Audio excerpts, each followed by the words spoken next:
What's going on, everybody? Welcome back to another day, another episode. Last day of July.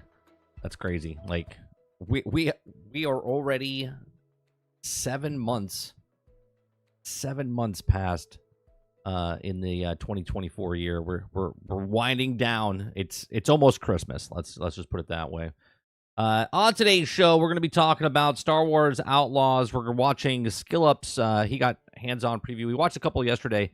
I like Skill Up because he kind of breaks it down more than other people. ACG does that. Force Gaming kind of does that. I watched a couple of other people. I want to see what Skill Up says, so we're going to watch that today. We're going to talk about EA CEO calls the next Battlefield one of the most ambitious projects in our history as all hands get to work on Battlefield. That's what they said about the last one. So we'll see. We'll see. We're also going to talk about Microsoft Gaming marks 500 million monthly players, notes Fallout TV show impact on Game Pass. And yeah, that's it. That's the stuff we're going to be talking about. We'll talk about a couple of Q&A things from the Microsoft.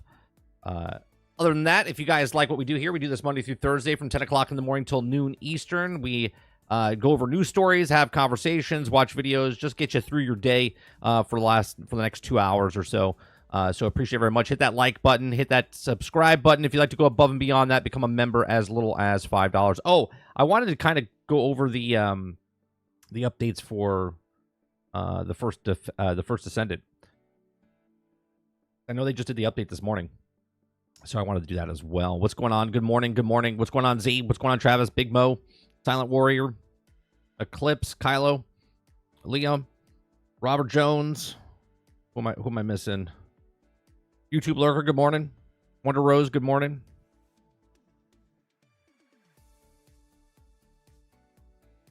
Whose birthday is it? Whose birthday is it? Silent Warrior's birthday? Nice. Happy birthday. We'll give you a... Oh, do we have a, let me see something. Let's see.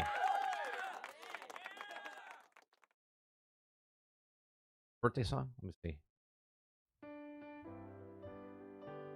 Oh, there it is.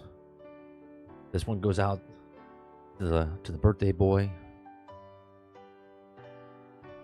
There it is. Copyright claimed. We're going to talk over it.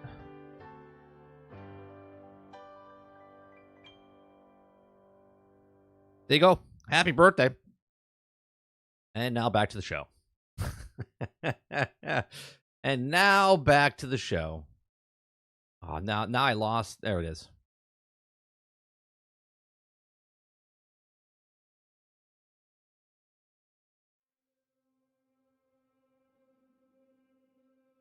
See how quick that was? Won't get that. You won't get that on other shows, Silent. You won't get that on other shows.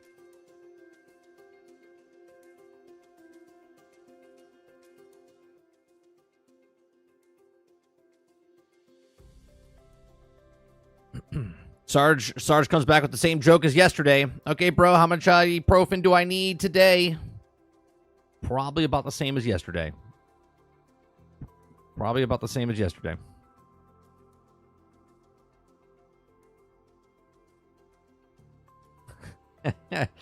Your son needs a headset and static was killing me. Well, all I have to say is that's what you're for. You're an uncle. His birthday's coming up. Just saying. Just saying.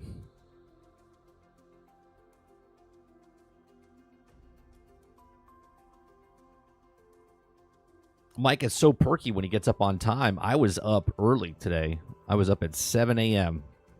7 a.m. I'm trying to get my brain back into school status because my son's got to go to school in the next 13 days. 13 days they start school. Happy birthday, you filthy animal.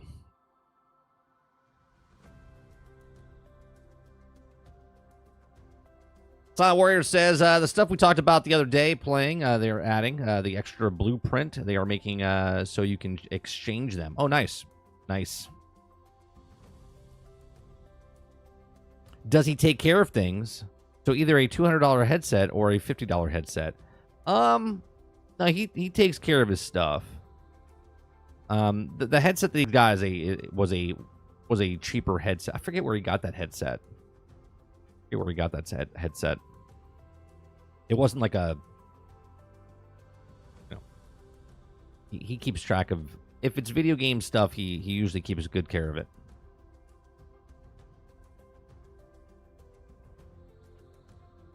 You heard it, boys. He wants that $1,000 pair of IEMs. $30, $29.99 Walmart headset. I don't even know where we got the headset because I didn't buy it for him. I think someone gave it to him. And up until this point, I'll be honest, my son doesn't use headsets because he doesn't play with anybody online. Right? So I never thought about giving him a headset. And the headset that he had, I forget where he got it from. I think a cousin gave him a bunch of stuff. Like, it was a backpack, and he had a couple toys in it, and I think it had a headset in it. You know, cousin gave him stuff, meaning they didn't want the shit in their house anymore, so they gave it to us.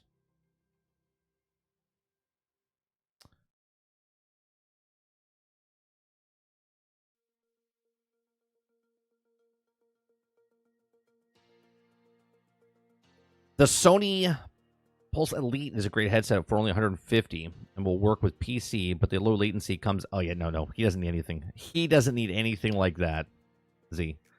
If I give him my old headset, which is the HyperX ones, and then I maybe get a new one, but he is not getting... No.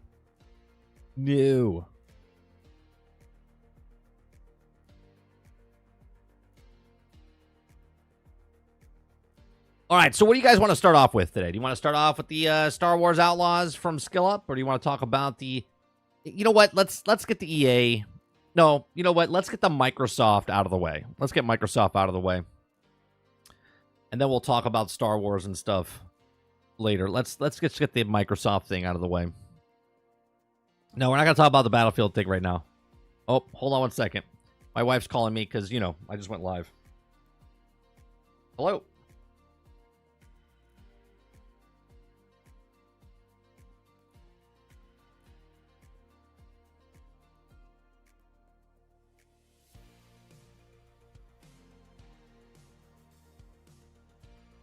Amazing. I've only been doing streaming for roughly a decade. She's like, "Oh, I didn't know." Amazing.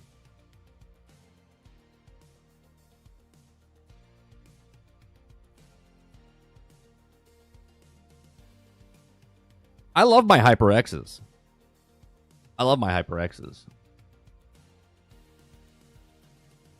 All right, so let's start off with the Microsoft talk here. The wife just gave permission to buy the good headset. Well, there you go. That's not what she said, but, you know. All right, so Microsoft Gaming marks 500 million monthly players, notes Fallout TV show impact on Game Pass. Okay.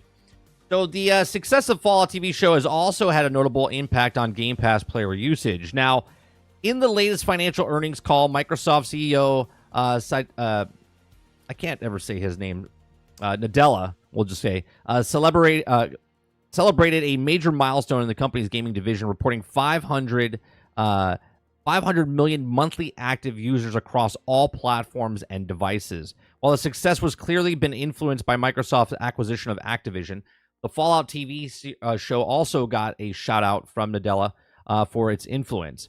Now, I want to break down this right here, and this is a very important thing, okay? Because a lot of people will run with this saying that Microsoft, well, they had to pay for it or whatever to get it, but the 500 monthly active users across all platforms and devices is exactly what they were going for. This is why they got into mobile. This is why they got into PC. This is why they're doing Game Pass. They don't care if you buy a console. They don't care. Across all platforms and devices, that's 500 million active users monthly. Okay? So that's 6 billion people throughout the year, right? 6 billion people throughout the year that are actively being a part of the ecosystem. So if they all spent $1, okay, that's quite a bit. But we all know they're not spending just $1. They're spending a lot more than that. Okay. So the CEO talked about the success of Prime Video's live action Fallout adaptation in its part of penetration, saying that the TV show is also bringing Microsoft's IP to a new audience. Nadella revealed that the players' numbers for Fallout games on Game Pass had increased by 5 times compared to previous quarter, which has increased the attribute to the popular TV show. So 5 times, right? When I tell you people were running to Fallout, okay? And mind you, that's when it came out. And I said this when the show came out. I think, I forgot to change this thing up here. My problem with the show was that they launched it all at the exact same time, which I thought was a bad move. I thought it was a bad move. Where did I put? Oh boy, I don't even know where I put this.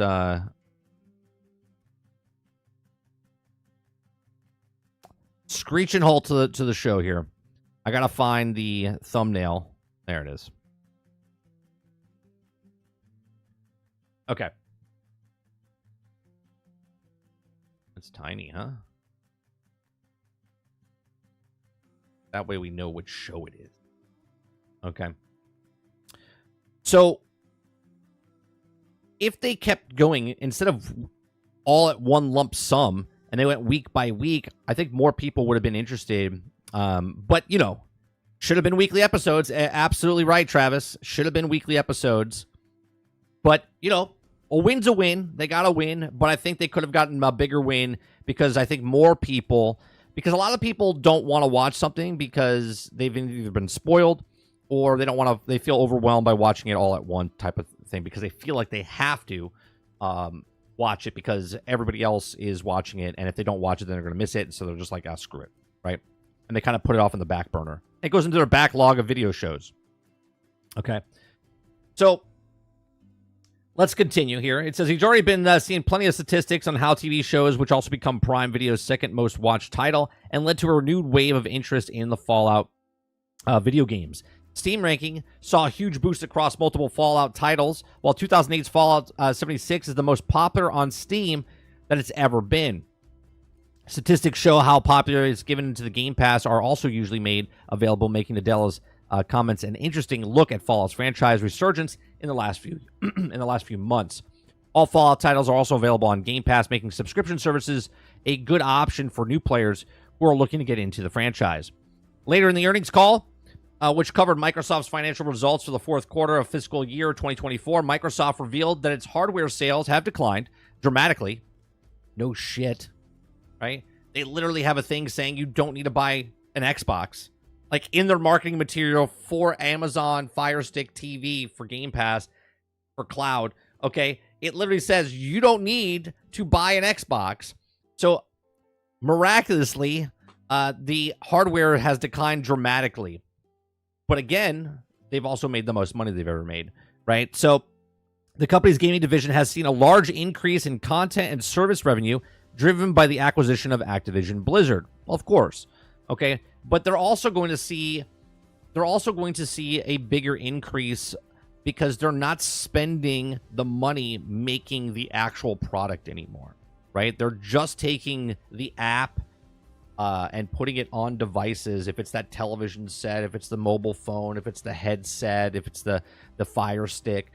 So there is no money being tossed out to make research and development for new products and stuff like that for the current stuff, right? They don't have to keep manufacturing boxes because boxes aren't selling.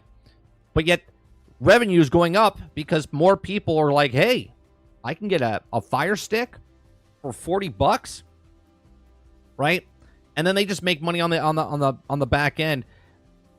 Think about this from a standpoint of, remember when the Xbox 360 had the red ring of death? And you had to send that in. They had to send it back. And there was this whole logistic nightmare type of thing, right? I can't even imagine owning a business and your inventory is just swapping back and forth. There's like millions and millions, tens of millions of dollars just in stuff that you fucked up on. Now, if something goes wrong, they don't have to pay for you to send in your Samsung TV. They're just like, it's a software thing, right? It's a software thing. It's not a hardware thing. So that's all going out the window, okay? If something's wrong with it, the game on your phone, it's not the phone. And if it's your phone, it's your phone. That's not their business. But if it's the app, then they can fix it on the back end. So it's another thing that they don't have to do or worry about. So let me see what you guys are saying here. A clip says, I disagree. The boys haven't finally finished and they haven't started it yet because, you're talking about the boys. Z says, you don't need to buy an Xbox until you try to play on the cloud gaming and it doesn't work for you and you will want to buy a console. I haven't even thought about that, right, Z? Like, there's a lot of people making reviews now about the cloud, and they said when they first tried it, it was very rough for them, and then they tried it again. It was, like, perfect. I've had very minuscule problems when traveling and whatnot. I've never had an issue with the game in my house when I play on my mobile phone, okay, in the same vicinity. When I've traveled, I've had little blips and bleeps and, whatnot. But for the most part, I haven't had any problems with the cloud gaming. Let me see what you guys are saying. Talking about the headsets. Kurt says, it seems that some people I know would rather binge watch a series. I enjoy a weekly series, but I'm noticing a change. Oh yeah, there was a stat for that. I think it's like a split. I think it's like a 48-52. 48% like to binge watch. Well, 52% still like watching the weekly type of stuff.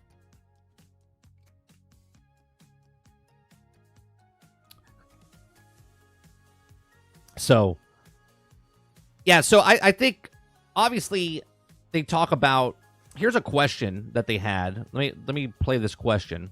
Hi. Let me stop this music real fast. This is a question, and this is, Sata, how do you say his name? I just know Nadella. I can't pronounce his first name. Satya? I don't know. Butchered it.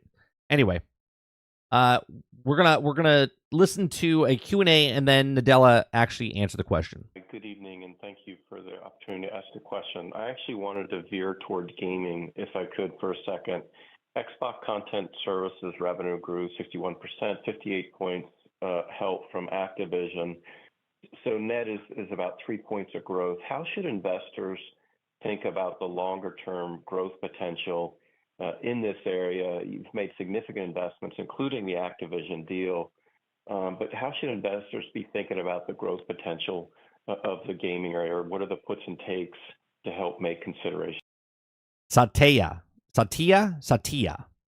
here? Thank you. Yeah, for us, our investment in gaming fundamentally was to have, I would say, the right portfolio of both what we love about gaming and always have loved about gaming, which is Xbox and the content for the console, and expand from there so that we have content for everywhere people play games, starting with the PC. So when I think about the Activision portfolio, it comes with great assets for us to cover both the PC and the console. And then, of course, assets to cover mobile sockets, which we never had. Right, so he's talking about, I know it's hard to hear him.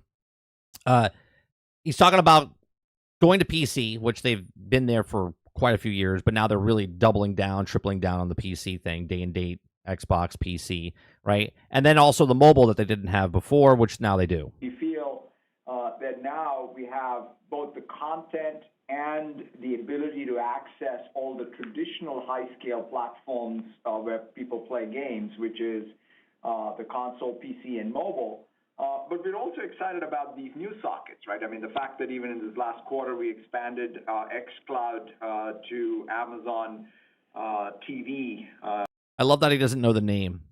I love that he doesn't know the name. Right? He's like the Amazon TV. It's the Fire Stick that he's talking about. The cloud, right? They've expanded it to the Fire Stick, which is 200 million units that are out there. I forget the name of what it's called, but that's the type of new access that really helps us a lot reach new gamers or the same gamer everywhere they want to play. And that ultimately will show up in that software plus services and transaction revenue for us, which is really our long-term KPI. And that's what we're building towards. And that was the strategy behind Activision as an asset. Amy, if you wanted to add to it.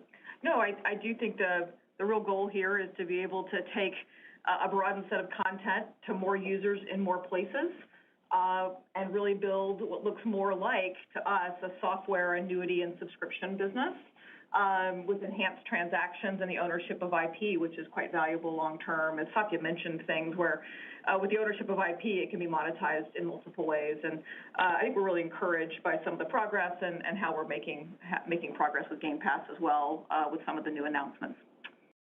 They don't really mention, I mean, they mention Game Pass, but they don't tell you what Game Pass is. They just tell you across the board in gaming, 500 million people, monthly active users. And again, that businesses love to be kind of, dodgy about the answers they give. Okay. So here it does say, it's very rare to see investors ask about Xbox during a Microsoft earnings call, but BMO's Keith Bachman did last night. The answer is interesting from Microsoft CEO Nadella, or Satya Nadella, as he mentions bigger focus on PC gaming as well as an excitement around bringing xCloud gaming to more places. Now, CFO Amy Hood points towards Xbox moving towards and looks more like to us a software subscription business, which, I mean, that's how Microsoft has made their money. Always. Okay. So it says annually sells subscription business to enhance transactions and the ownership of IP. Hood points out to progress with Game Pass and the IP that can be monetized in multiple ways. Okay. So there you go. So Microsoft, everyone, I shouldn't say everyone, the other side, in the console wars, want you to believe that Microsoft's out the door. They're never going to be seen again, but yet they've evolved. They've evolved, like I've always said, over years and years. They're moving towards just playing your games anywhere and everywhere. Okay. Obviously, Sony is doing the same thing. They're just doing it in a slower process because obviously they're going to have to evolve. They're going to have to do what the industry is doing, not what Microsoft is doing, what the industry is doing. And what the industry is doing, there's other players coming into it, right? Amazon's in the gaming business. They sell physical games. They also sell digital games. They also have their own subscription service with Amazon Luna. Now, it's not a big thing, okay? Apple has digital games, and they have it over the cloud and over mobile and whatnot, okay? Then you also have Netflix, who's put their hat in the ring, where they're also digital. You can't buy physical there, and you can buy that and play that anywhere across any place that uses Netflix on your mobile phone, on the device, right? So they've all doing this. The industry has changed. If it was just to stay Microsoft, PlayStation, and Nintendo, it would be different. But now there's other people in the market that are trying to come into this market because the video game industry is a multi-billion-dollar industry, and that's what makes the thing move. The 200 million people that love PlayStation or 200 million people that love playing on console is not swinging the thing, right? The billions of dollars of people that buy a microtransaction here or play a subscription service there is what's evolving and changing the video game landscape. And they have to move and shift. Microsoft has already made that shift about 6 years ago. Sony has done it about 2 years ago, but they're doing it slowly because obviously they don't have the money that Microsoft has. And Nintendo, well, Nintendo's just Nintendo, right? They've also gone the digital route. They've also have their service that they provide as well, which is nothing like Game Pass or nothing like PlayStation Plus, but they have their own thing going on. But we'll see what happens in the future. But overall, in the industry, the whole industry, the gaming industry, has evolved and is trying to shift towards this landscape of services. And as they said in the tweet here, IPs, okay, that can be monetized in multiple ways, meaning Fallout TV show, Halo TV show, God of War, Last of Us, right? If you take an IP and not only can you make a video game from it, but now you're making clothing line. You're also making some toys. You're making a TV series. You're making a movie. Whatever it is across multi-platforms. You're making a theme park like Nintendo's doing. Well, they're not making the theme park, but they've signed with Universal to make a Mario section of a theme park, right? So other ways to make the IP be monetized in multiple ways, and that's what's happening. So Xbox is fine. Their investors, console sales are down, but revenue is up, and that's basically at the end of the day, that's all the business cares about is the money is up. All right, so let me see what you guys are thinking. What do you guys think?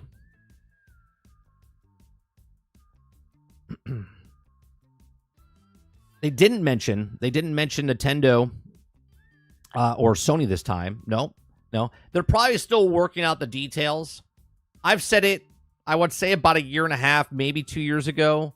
I said it would be interesting to see if they teamed up with like Nintendo to put Game Pass Core or something on Nintendo, because even if they put Game Pass like on a Nintendo Switch in the future, you're still buying a Nintendo, right? You're still giving Nintendo the money there. You're still paying the subscription for, let's say, Game Pass is on Nintendo. You're paying the subscription, and Nintendo gets a piece of that pie. So I think that could happen. Now, Sony would be a little harder because I don't think Sony ever wants to do it, but we'll see the way the industry goes in the future, because obviously if a Game Pass type of app went onto PlayStation, then PlayStation would try to get it on the Xbox, and then it gets all murky and whatnot. Sounds like they're willing to be building xCloud Game Pass here pretty soon. Yeah.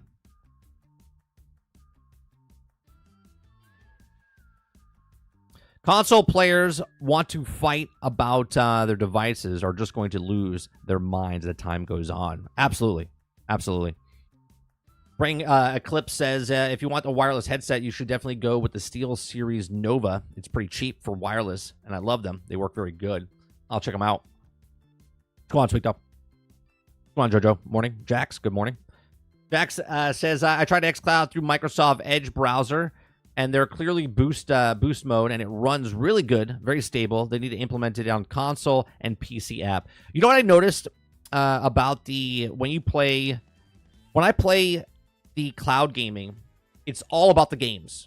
Like when you click on the cloud gaming, it's all about games. Everything on the screen is games. There's no advertisements. There's nothing.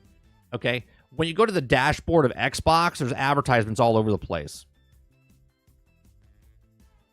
East Vandal says Apple or Amazon has to buy PlayStation or they are dead. They don't have enough money to compete with Xbox, and there will be no PlayStation 6. I think, okay, a couple things there, Vandal. Apple was rumored to help Sony back in the day. They were going to buy them, but that's not going to happen. PlayStation's fine right now. There's going to be a PlayStation 6 for sure. I think what you're saying might happen like 10, 15 years from now. I don't think it's happening anytime soon as far as that they can't compete. They don't need to compete. They just need to be in the market, right? You see what I'm saying? They can have a niche of the market. Like Apple has a niche of the market for gaming.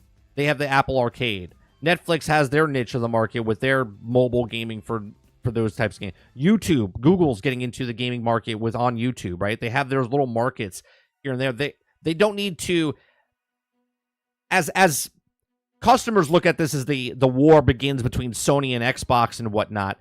Sure, that'll evolve and change along the way. But PlayStation, Nintendo, Microsoft, they're all together. They all need each other in the industry to make each other rivals or whatever to boost sales. They have to.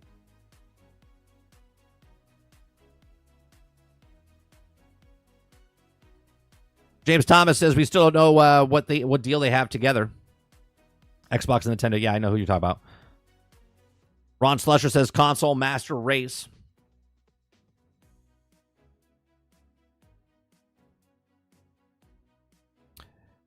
Mo says if they make a PlayStation 5 Pro, what's the point of making a PlayStation 6? Well, that's a good. Actually, it's actually a really good question, Mo. Like, why continue making consoles? Because the evolution of consoles as it goes, if they go towards cloud gaming, there'll be less of a point to make a console, right? Because more people will just play it digitally on your television set, mobile device, or whatever.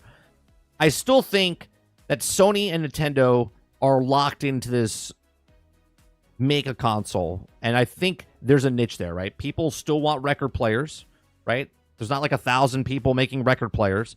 There's certain people making record players, and people like record players, so they go out and buy record players. But not a lot of people are buying record players. But there's still a niche for record players. So I think, what's the point of making a PlayStation 6? PlayStation 5 is at this point, and when they make a PlayStation 6, it's that record player. It's that people that want to buy it and still play their games on a console because they feel like they have ownership of something. That would be the reason they keep continuing making a PlayStation 6, 7, Switch 1, Switch 2, Switch 3, whatever it is. Thomas says, if PlayStation 5 comes out, there won't be a PlayStation 6, but if they delay it, then it'll be a PlayStation 6. No, there's always... I shouldn't say always. In the last couple of generations, there's been the standard system, then a Pro, then the next generation, right? The PlayStation 5 Pro will be, if it comes out this year, okay, then it comes out, and then within like 2027, I would say, we start hearing rumors. 2028, we hear of the next console. Mo says, drop the PlayStation 5 Pro end the year or next year, and PlayStation 6 a year later or 2 years later doesn't make sense to me. But one, let's be honest, Mo, you're not a PlayStation fan, okay? What doesn't make sense to you makes sense to other people. Why you would buy a VR headset that is more money than the actual PlayStation itself? People do it. Why you would buy a handheld to play your portable games when you can play on portable games already on the device you already have in your hand? Doesn't make sense, but they know their clientele, and they know their clientele will purchase a PlayStation.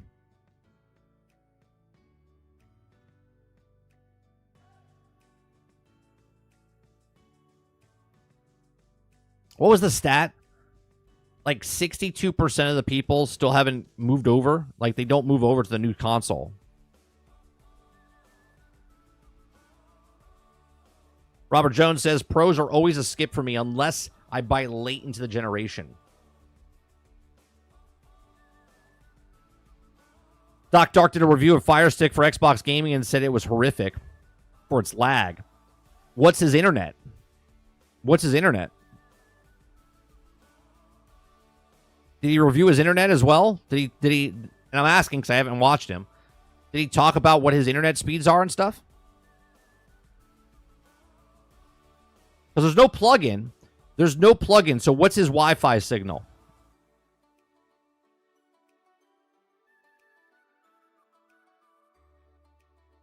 Right? Hence why I think they make a dongle, which I talked about, which they talked about the Keystone, okay? And the Keystone actually had a Ethernet port in the back that you would plug in.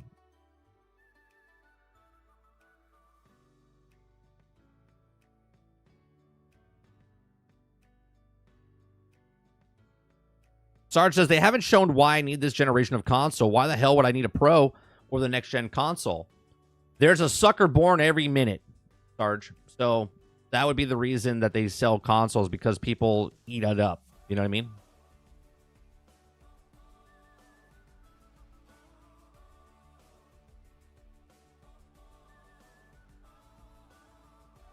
Vandal says, Xbox will be everywhere. Why would any casual buy a PlayStation when Game Pass is everywhere for $20? I don't think there will be a PlayStation 6. I think there will, because Sony's too far into the device. Unless they come out with something to say otherwise, Vandal, Sony is embedded into the console, the physical media stuff as of right now.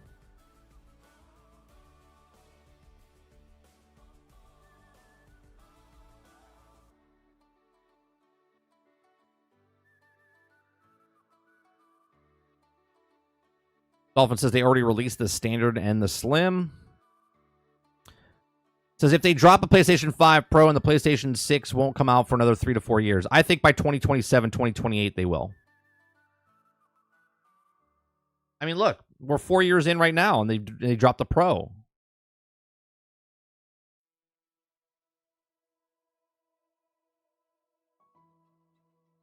Bo says, but if they drop a PlayStation 5 Pro, then Xbox drops the next-gen console, it'll be a 360 all over again. But Microsoft... See, you guys are still competing like... they're competing against boxes. They're not. Xbox is not competing with boxes. Okay? There's this like shift in like handheld devices that everyone's going towards. There's a rumor that PlayStation making a handheld device. There's a rumor that Xbox is making a handheld device. Like, Microsoft doesn't care about physical product anymore. They just want their software everywhere. PlayStation needs the hardware. That's why I believe there will be a PlayStation 6.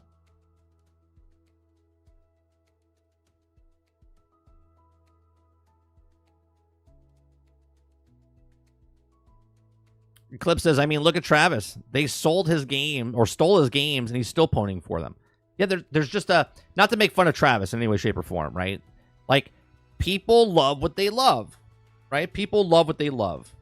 And they have so much sunk cost fallacy in whatever product that is, whatever it is, across the board. If it's Sony, if it's Xbox, Nintendo.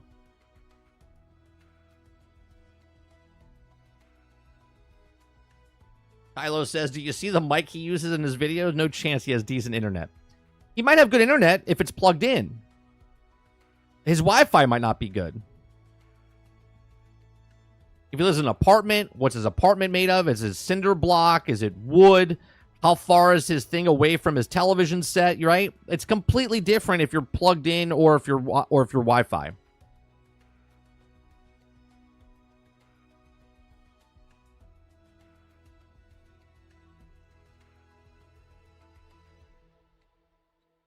He says, yes, hopefully Doc knows that with other machines hooked into the modem or router and his kids during the summer using Wi-Fi, it's all slows down. Right. You have to have and know what that, like, if you're making a test, you got to put it out there. Okay. Now, again, I haven't seen Doc's video. Okay. But did he say nobody else is on the internet right now? We're playing through Wi-Fi. This is my internet speeds. Did he do any of that? Or did he just say, I played the thing and it was terrible? I don't know.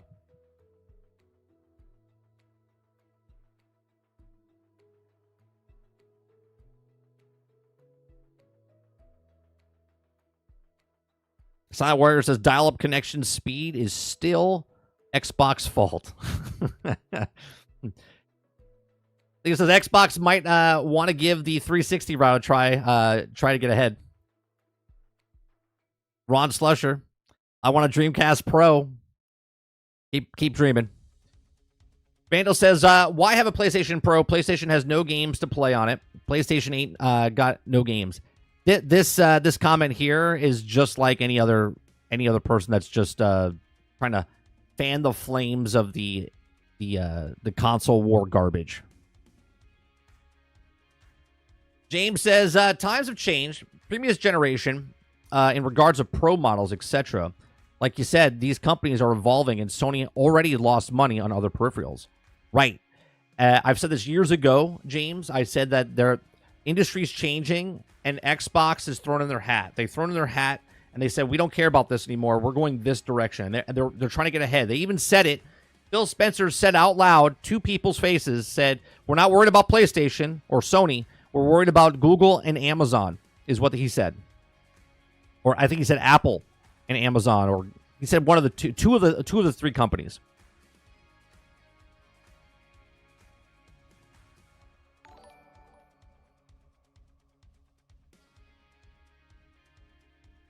Thank you for the subscription. Appreciate that. Cool Bama guy says that makes sense to me. Microsoft is a software company and Sony is a hardware company. Right. This is what I don't understand. Microsoft has always been about software. They got into the video game business, and now they're switching and evolving to what they came from, which was the software.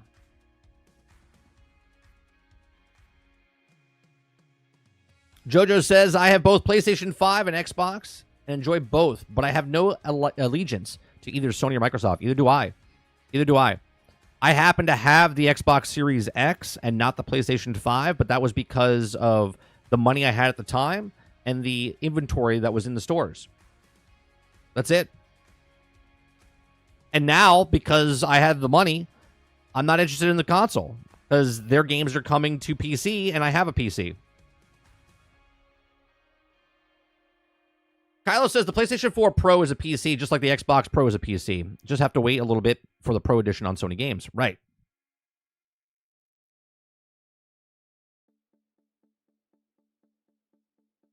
Eclipse says, I don't have a 4K Fire Stick, so it might be different. But my Fire Stick lags just with me clicking on the apps.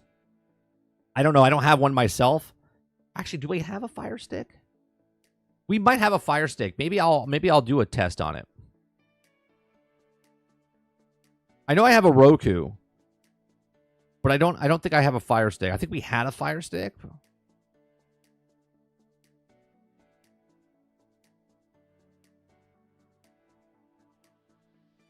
Dolphin says, I'm not talking shit about Doc, but he bought a laptop and said it was a PC gamer now. So there's that. Each their own, man. Each their own.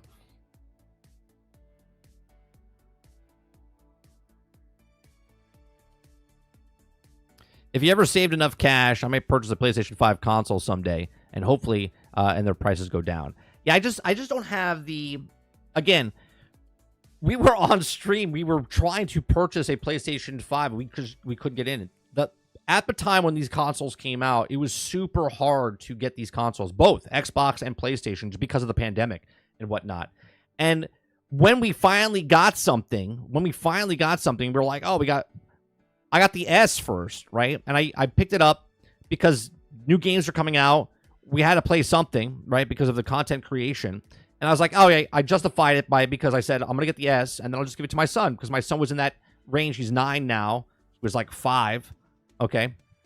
And I was like, I'll give him the S when I get the X. And it just worked out, because now I have the X and the S. We play games together all the time. But if PlayStation was in stock and scalpers weren't charging $1,200, $1,500 for a PlayStation 5, well, then potentially I would have gotten one, right? And then when I had money again and they were in stock, I bought a graphics card for my computer. I got a 3060, right? So I'd rather upgrade my computer, right? Not everyone has like just money just shooting it, out of their asshole, right? So if I get $500 in my hand, I'm like, I gotta get a PlayStation. I'm not like that. Younger me, maybe. Older me, father, right? Husband, right? I'm a little bit more like, yeah, I shouldn't spend that money on that.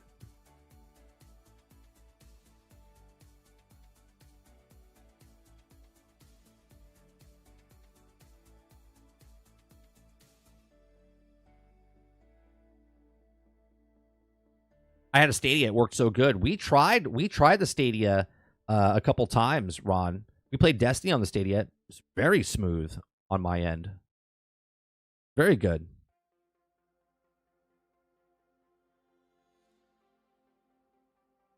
Do they still make the Fire TV? You can hardwire that device. I think they do. I'm pretty sure. I think they just had a couple sales on the Fire TVs, if I'm not mistaken.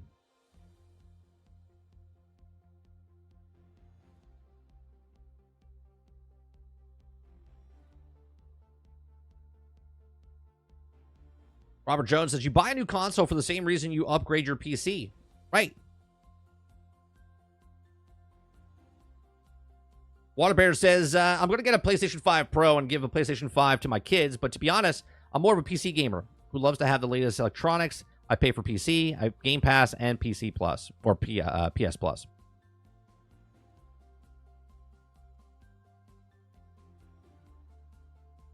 Dolphin says, I have an Amazon Fire TV, and it has the Xbox app, but it says that my device isn't compatible. What device? Your controller?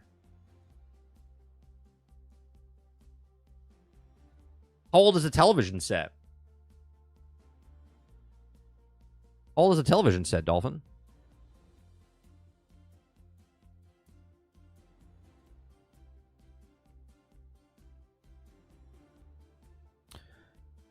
The Realist says, you made a smart choice skipping the PlayStation 5 for a graphics card, but the Xbox and PC are redundant unless you just like console. Well, they're not really redundant, right?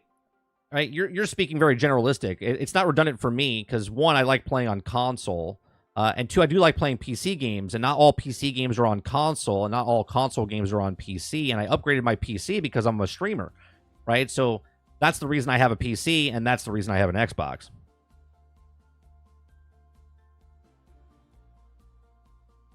Quintar says adulthood kicks in. That's right.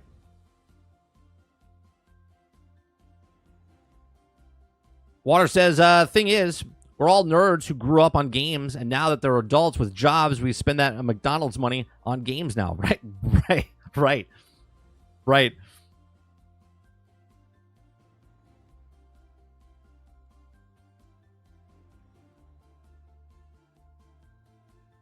Wonder Rose says $69. What's $69, Wonder Rose?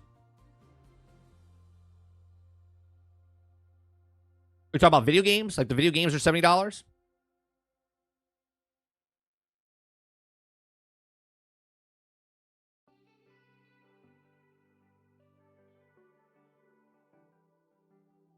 $2020 TV isn't compatible with the app. It won't start. Interesting. Have you done a research? I'm sure you have. Have you done any kind of research? Rilla says, more money than time to play games. Most games purchased are just wishful thinking. Right. Well, here, this is actually a huge reason, right? That a lot of us as adults, right? If you are a person that's an adult, and I know there's a lot of people that have what's it called? Disability. They don't work full-time jobs, and they have income coming in. They live below their means, hopefully, right? And they can spend the money on the actual games. They can sit around and play games. But for the most part, it's people that are younger that don't have jobs. Okay, they're kids. The average gamer is 35, but the average gamer that's 35 is not playing 18 hours a week, right? The average gamer is 35, but the person that's putting a lot of time in is people that are either unemployed, work from home, they have some sort of disability or whatever where they can't work and they're staying at home. Most people that are playing games are like my best friends. All right, they both have 2 children each. Okay, they work full-time jobs. Okay, and then when they come home, they turn it on for half hour, and then their wife says, hey, can you do this? And then he has to get up and go do something, or he comes in for like an hour and does something. The kids come in, right? There's always something happening where he might have 1 hour a week of undisturbed where he can just play video games, one of them. The other one, periodically, because he works from home, he can play more games than not because of his situation. But for the most part, they're not doing what I'm doing, right? Where I'm done, I'm not playing games now, but when I'm done here, right, my son, when school starts, I have 2 hours of not doing anything, right? I log off, I do stuff around the house, I can sit down and play video games, boom, right? 2 hours. Well, 2 hours a day, right? 7 days, that's 14 hours right there. That's, for the average person, that's like a month worth of gameplay for a person that's my age. Oh, for the Fire Stick, for the Fire TV, $69. I saw it as low as $39. I saw it as low as $39.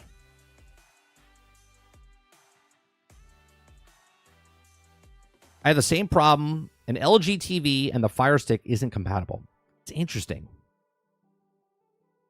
When I used to work a 10-hour shift, I didn't want to do anything once I came home. That was just a terrible feeling. I feel that as well. You're just like, I'm going to play a game. Here's the worst. Here's the worst, right?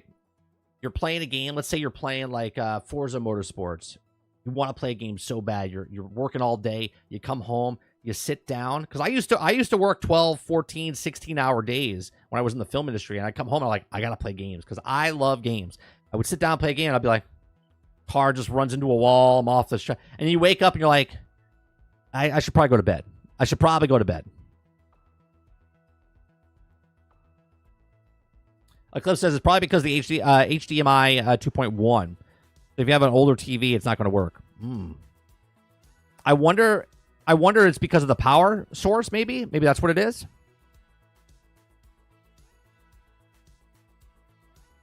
Dolphin says, I have an Xbox connected to the Fire TV, so I didn't do any research. Was just trying to test it. I think the app only works with the newest Fire Stick and the Fire Stick Max.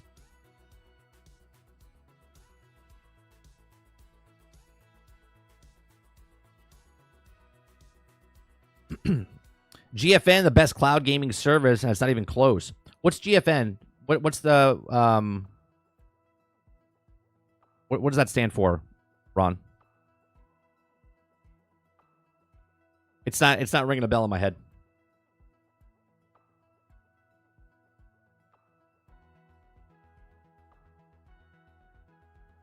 Oh, GeForce Now. Thank you. Well, Microsoft just did a thing where you can launch it, right? You can click on the thing and launch it from GeForce Now or on the Xbox.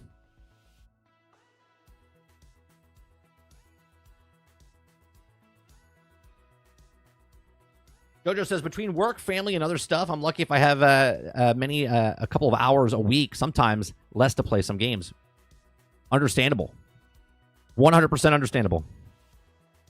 Then there's the times right now, Jojo, I'm in a spot where my son's like, you want to play a game? I'm like, I'm just not in the mood. He's like, come on, play a game. I'm like, I'm just not in the mood. Like, I'll play when I want to play, and then all of a sudden I'm just not in the mood. And I don't know, there's that little part in my brain going, am I done? Am I done gaming? Because I always say I'm going to game until I'm like 90, right? But there's that moment I'm just like, I'm just not in the mood, right? Like, after I got off stream yesterday, I mowed my grass for the last 4 hours because I have 8 acres of a grove I had to mow, and I was in like heaven, right? No noise. I just had headphones on, just jamming out to music, and in my thoughts, just mowing the grass. Didn't care about video games. Didn't care about anything else. Loved it. Different priorities now. We all have the same amount of time in the day. What do you use it for?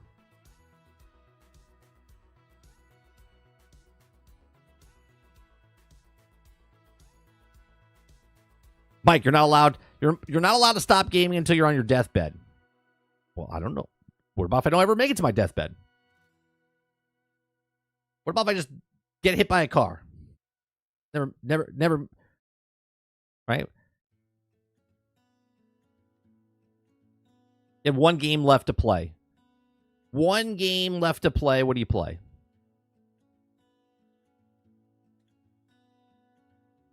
It's like your last meal.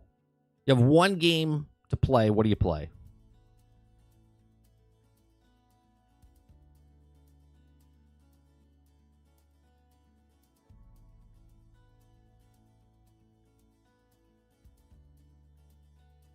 Super Dave says Mario. You know, I thought about that too. I was thinking about that. I was like, what game do I play? I was like, I'll probably just go back to the original Mario. Just to kind of bring it back. Right?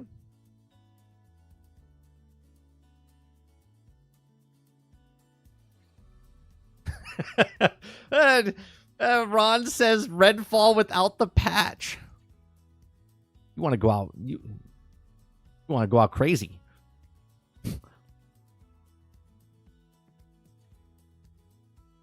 You can also only stream GeForce Now with games you own. Well, that's going to change with Microsoft. Microsoft is making it where you can play all your games that you own anywhere, which is really good. It's going to be really good.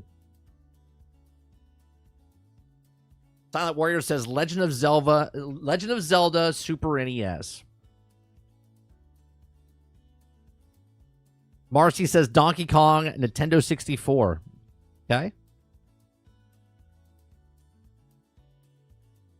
You know, I think I figured it out which one I would play. If it's my last thing and I want to go out and have a good feeling, I think I would play Ken Griffey Jr. Baseball. I think I would play the N64 Ken Griffey Jr. Baseball is what I would play.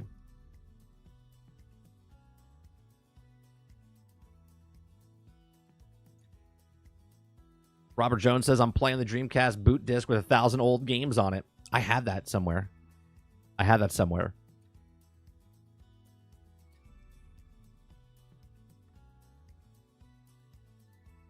Aren't they coming out with a new Donkey Kong game or a remake of the Donkey Kong game, Jason, aren't they?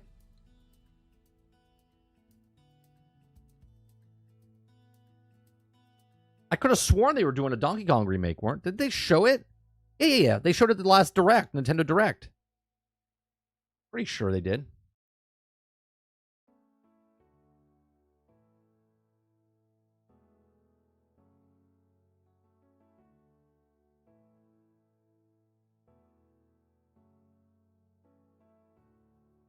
Here, I found out. First thing I found, I typed it in. Here's the title: Mario vs. Donkey Kong, the $50 remake that no one asked for.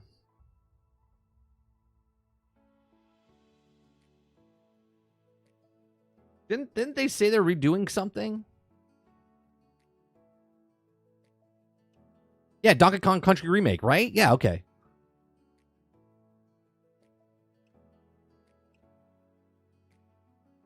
It's the Wii U one that's not the greatest game. Well, they could remake everything from the Wii U. No one would know. No one would know. Oh, it's a remaster. What's the difference? Let's be honest.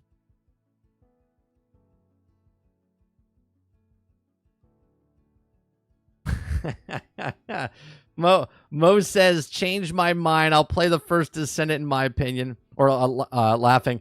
Get a nice view before I leave. That's funny. Did you guys see that they're making Crazy Taxi, but they're making it like an MMO? Did you guys see that? All right, let's switch from the Microsoft talk to the next story.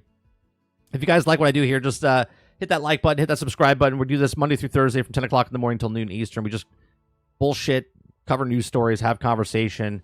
Chat's 1,000% a part of the conversation. So I appreciate you guys and gals coming out and hanging out with us. All right, so the next story I want to talk about is EA CEO calls the next Battlefield one of the most ambitious projects in our history, as all hands get to work on Battlefield Universe.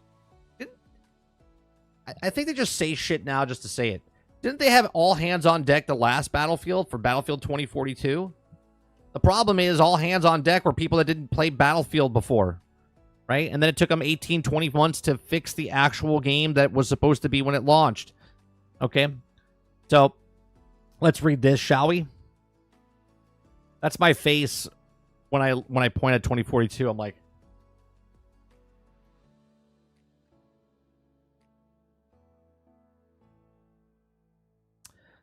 all right, so let's read it. So EA's Android Wilson sure likes his bold claims. When he ascended to the CEO throne, he declared that EA was going to be the world's greatest games company. Earlier this year, it was imagining a world in which 3 billion people were creating EA games using EA AI tech. Now he's saying that the next Battlefield is going to be absolutely massive.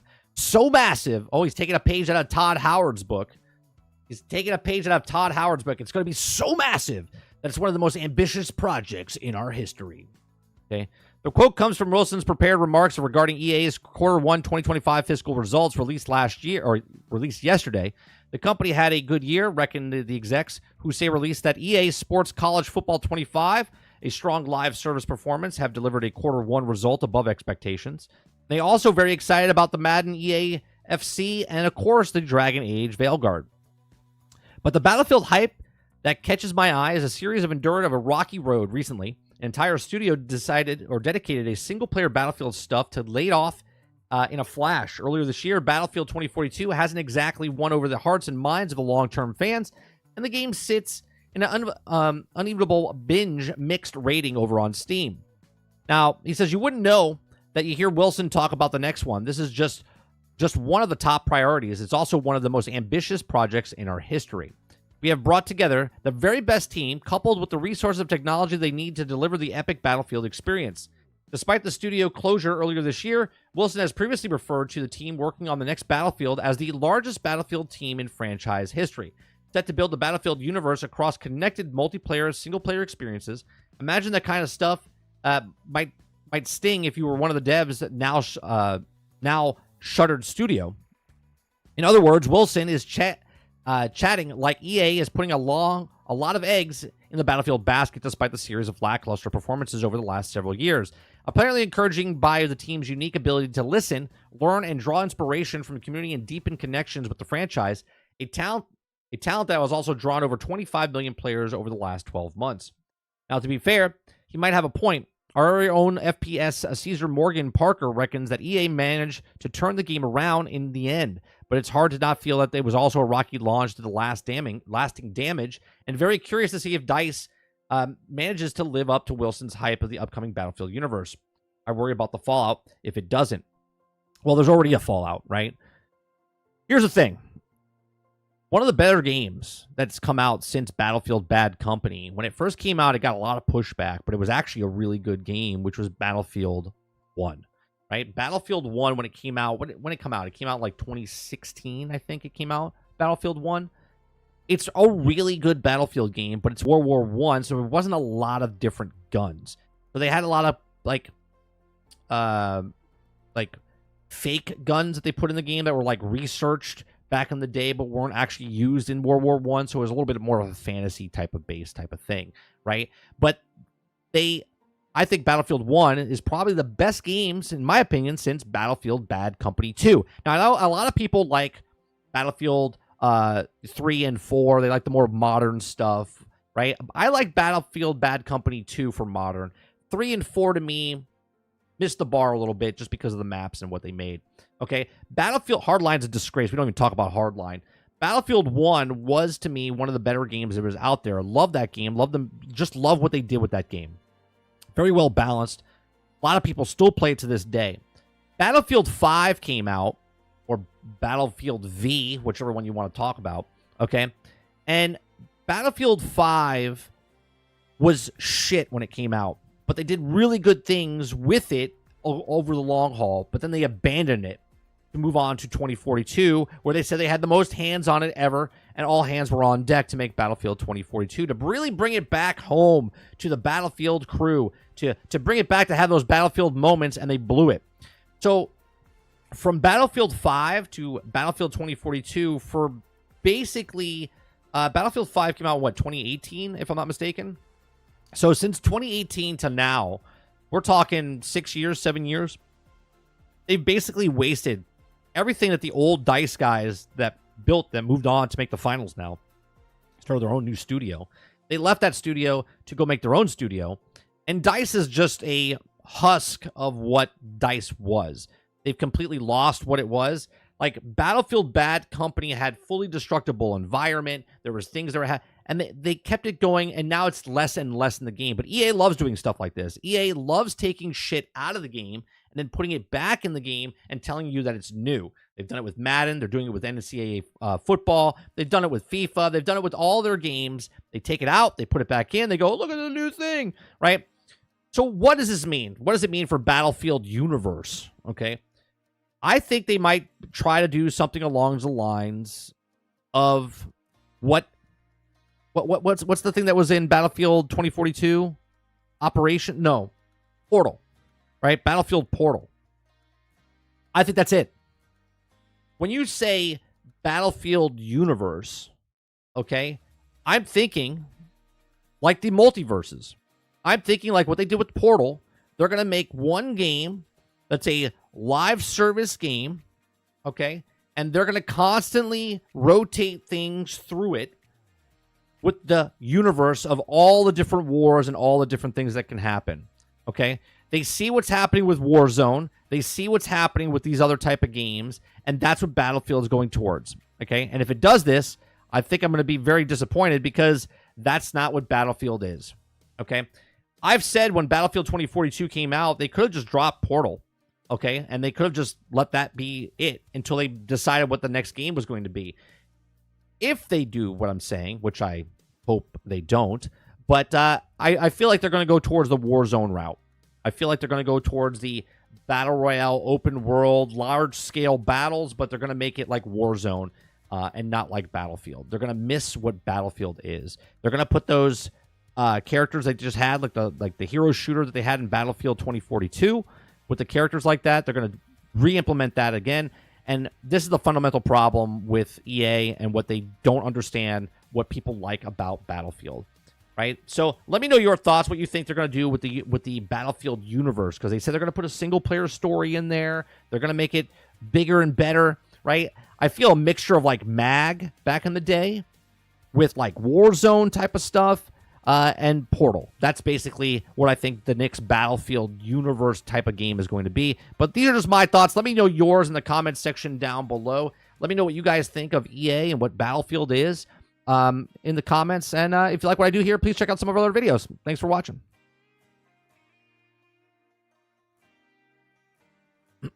All right. Realist says, aren't they going to have two versions of Crazy Taxi, MMO and a live service and then traditional? I don't know about the traditional. I heard it was an MMO, but I haven't done a lot of research on it, Realist.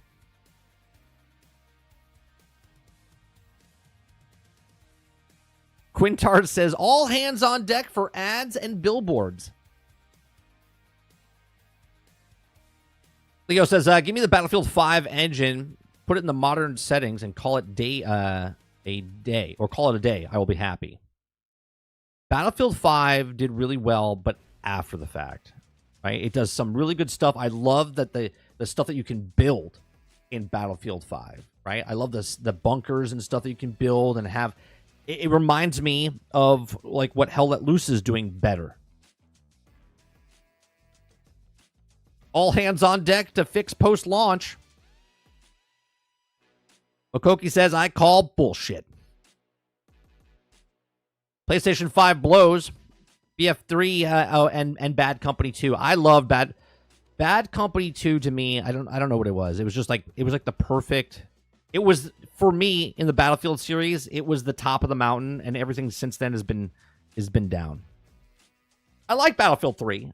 I enjoyed Battlefield 4, but Bad Company 2 was like the pinnacle for me. Actually, you know what? The question I asked earlier, where I said Ken Griffey Jr. baseball, I take it back. I think it would be playing with the old crew that we used to play with in Battlefield Bad Company 2. That would be my last game. If I could play with the crew that we used to play with in Bad Company 2, that would be my last game I would like to play. I absolutely loved it. But Ken Griffey Jr. baseballs, I love that game. Alice says, I love one. I literally bought a physical copy of $1 a couple weeks ago at GameStop. Yeah, Battlefield 1 is great. We played it a couple months ago. I'll play it anytime. I love it. Robert Jones says, they say the same shit every Battlefield. Most ambitious title ever. Well, it's not a lie, right? On the last game, it's the most ambitious. Ambitious doesn't mean it is. It just means they think it's the most ambitious.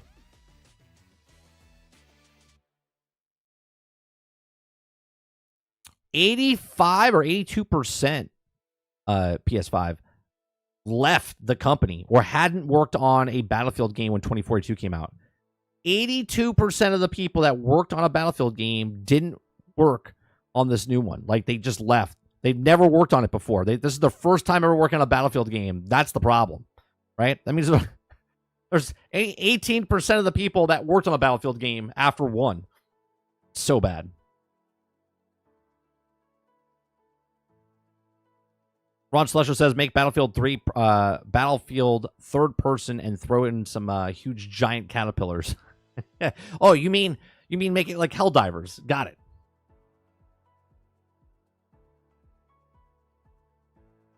Robert Jones says, I pray for the next Battlefield is good, but also don't care about the single player. I think about the single player, like Battlefield Bad Company 1 and 2, is the value. It was a good single player story for those, and you had the multiplayer afterwards. So when you were paying $60 back in the day, and you had a really good story where it was like 7-8 hours, and then you had the multiplayer, it just felt like it was worth more. Queen Blueface says, playing Hardline now, it's a struggle to get through. I play them all in order. I can't even talk about Hardline. Hardline was the moment EA said, how do we compete against Call of Duty? And they made Hardline into what a Call of Duty is. And I went, oh, you guys have completely lost your identity of what Battlefield is. Will they ever get a remaster of the old Battlefield games? You don't have to. You can literally play Portal. You can go play 1942. You can go play the older games within Battlefield 2042 with Portal. Let's go on volume. For me, it was 3 with the was rose tints. I played it the fuck out of the 3rd and 4th, much less. Bad Company was too young. That makes sense. That makes sense. 3 and 4 were fantastic. Don't get me wrong. They were good. Okay? But for me, that Bad Company was that pinnacle moment. I feel like 3 dropped off a little bit. 4 dropped off a little bit more between the maps they made for them. Fucking Metro. Metro, I want to punch. Metro was so fucking stupid. Okay? They fixed that over 18 months to get that. And remember, Battlefield 3, when it came out, it took 18 months to fix it. 18 months to fix what was wrong with Battlefield 3. I think it took 12 months to fix Battlefield 4. Bad Company 2 came out, and it was good.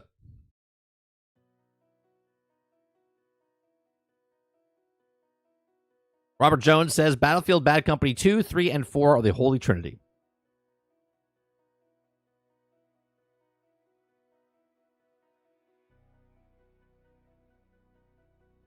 Altern, you're not wrong. When they announced and advertised Battlefield 2042, they said all the right things, didn't they? I could probably go back, but we can't. That channel's dead. But me and actually maybe we talked about it on GXG. We talked about it. I said, "Oh yeah, they're saying all the right things for Battlefield. They want you to come back." But we didn't fall for it.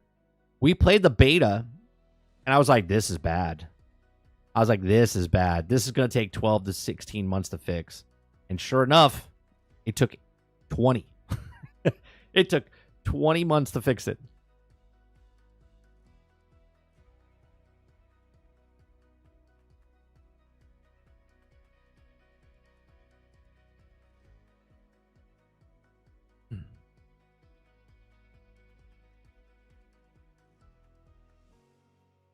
Bad Company 2. We're bitching all the day on that game. I love Battlefield. Bad Company 2 was fantastic. Let's see here. Never logged Battlefield? You've never played Battlefield at all? Well,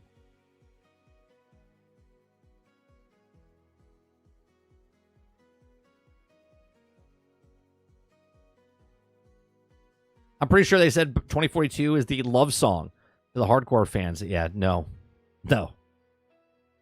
They even put it in the trailer where they did the jump with the plane where the guy jumps out to recreate it, and they have your Battlefield moments. Get out of here.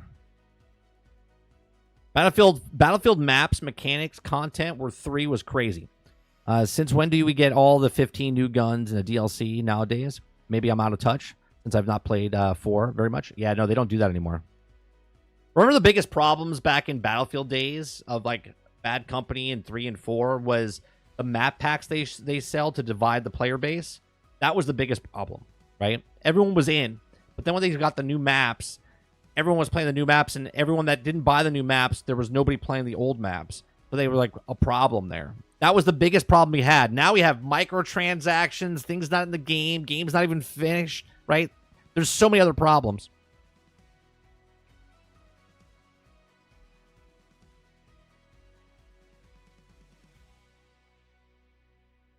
Sarge won't play it anymore. Sarge will not play 2042. He still has, well, actually he has Game Pass now. He could play it. But we played the beta, and we got, after the beta, he played one more time. We had 10 hours free because of EA Play or Ultimate, whatever, on Game Pass, and they gave us 10 hours for free for everybody that, that had it. And we only used an hour and a half, and then we never touched it again. Didn't touch the game for 12 months until it came out to Game Pass. I said I won't play it until it comes to Game Pass. And lo and behold, the following year on November, it came out to Game Pass. And then I played it. I have over 100 hours or something in it. I don't even know what I have in it. Let me see what I have in Battlefield 2042. I enjoy Battlefield 2042, but I'm glad I didn't pay any money for it. Let me see what I have.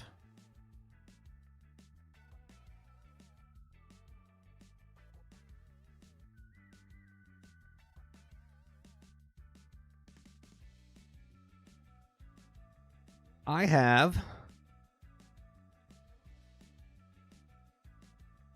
3 days, 18 hours. So I have what, 72, 48, 72, 82. I have 90 hours. 90 hours in Battlefield.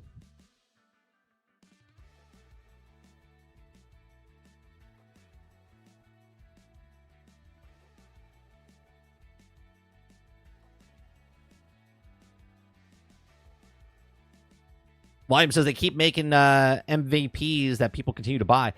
Those of you that don't know what MVP is, it's minimal viable product. Minimal viable product.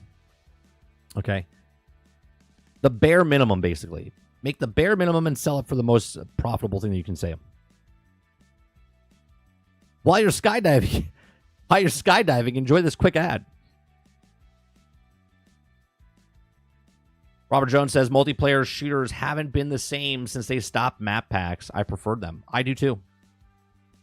Because the way I look at it, Jones, is if you loved a game, right? If you loved a game, you would buy the game, right? And if you loved the game, you would buy the DLC.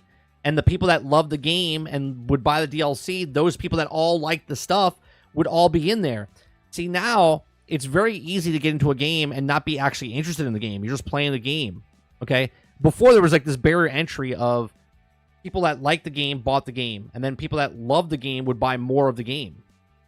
But now they're like, no, everyone, we're giving you the game for free. Everyone can play the game. And then they're like, but we're gonna nickel and dime you for everything. This skin, this gun, this thing over here, this map, this car, right? And it's just like, nah, I'm good. Alternate says 100 hours. I barely got 20. What can I say? I love my Battlefield games. I will take a Battlefield game over any Call of Duty game ever, except Hardline, because that is Call of Duty.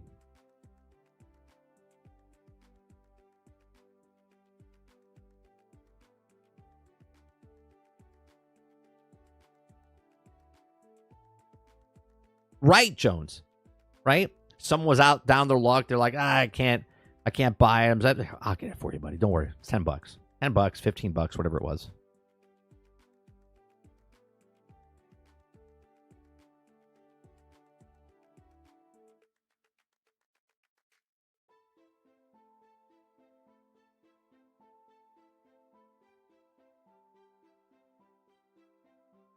Alternate says, hey, don't talk like that about Hardline. It was my favorite. Fuck Hardline. I hate it. It's the fucking worst Battlefield game in the history of Battlefield games. And there's a lot of Battlefield games. There was Vietnam. You ever play Vietnam? Battlefield Vietnam was a terrible game as well. Your time to kill was a millisecond. It wasn't even a second. Right? Everyone was hiding in bushes. The best part about Vietnam Battlefield was the goddamn helicopters. When they flew overhead, they were jamming out on music, right? And it was cool because it was part of the game. Hardline's a fucking disgrace. Fucking disgrace.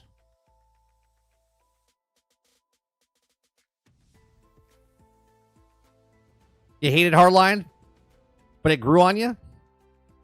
Yeah, like a mole. Like a fungus.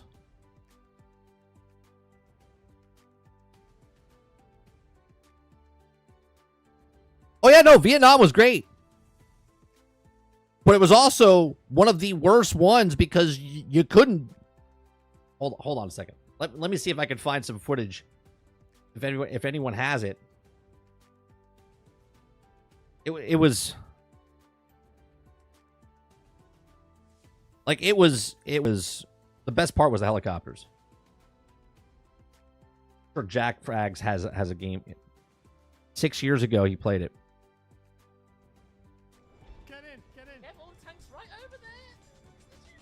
This game was a blast. This game was a blast. Okay, I'm on the... One tank down. He's not... Why make it... Hold on, is this... Me and Andrew need hot evac. No, we need to stay as high as possible. Well, are we going to evac? You had the music jamming out at the helicopters. So when your guys on the infantry's on the ground, Look, you can see it and now, the helicopters are coming over. The bridge is out! Andrew, careful of the boat. Got him. Nice. Pick him up! There's an enemy behind you, dude. Behind you, Andre! I got him! The jungles were so thick. tank shooting at us. You couldn't see anything. Two tanks. Lord of the Rings He's, film. Where are the he's up in the air. Let me Yes, see if he ever gets on the ground. There. Yeah. Is that the thumbnail right there? You know what's an underrated game? Huey spawns at B. I know that. The arcade There he is. Battlefield 1943 Oh yes. was a fantastic little game. There we go. Now this is it now. Which is who's what gun though? Tax on the right. Fire forward, men. I don't Vietnam at least was a Battlefield Yeah. game. Engaging him. Can't quite get a shot on him. see- Yes. Yes, he's dead. Vietnam was at least a Battlefield job. game. Hardline, not. Can't get an angle on him. Oh my god. Here we go. He's dead. Oh shit, another one. We got him. Can you play Vietnam in 2042 in the portal? Killed out. What a pussycat. Listen to the guns. Pick him. Slurped him up. Flames licking out the Tank, side. tank. Hey. And he loves being in the copper. Yes. Yes. RPG. This is what Battlefield's about right here. Awesome. What gun are you using? The M21? I'm using the M40 now. Can't use it. It just doesn't seem to do anything. Try the 12 times scope on it. He is Nah, so just the good. 34 one. I Absolute love joke. watching Jack Frag play games. You can see into the fucking future with it. Did you crash at them? Oh, the PBR. He's shooting at people you don't no, even no, see sometimes. Oh, he That just missed him. PBR thing. Just missed him. The guy on Yeah. top of the bridge in Yeah. the middle. Body shot. He's jumped off. All I want is the helicopter. Jack, if you ever watch Jack Frags is very good. Vietnam, look, I'm saying, because Altern said he liked Hardline, right? Hardline is my least favorite. Vietnam is my second. Well, no, that's not true. 2142? That was pretty bad. That was pretty bad. And Battlefield 2 was bad. But for the most part, Hardline is an abomination to Battlefield. That's right, I said it. Hardline's an abomination to Battlefield.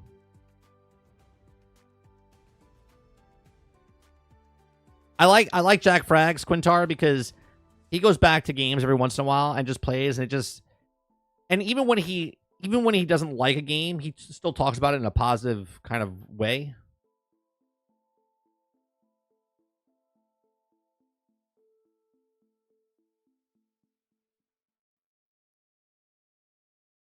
Leo says, I liked Jack until he started spreading lies about controller and defending.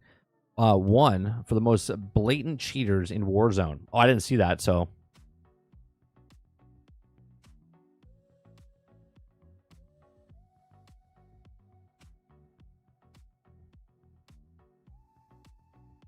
Oh, BattleBit. We played last summer. I had a blast with BattleBit. I should probably go back and play it one day.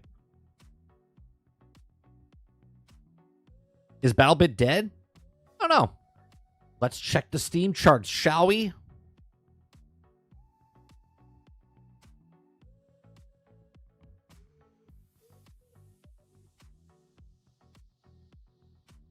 I mean, it's got more people than Suicide Squad. Here, let's see.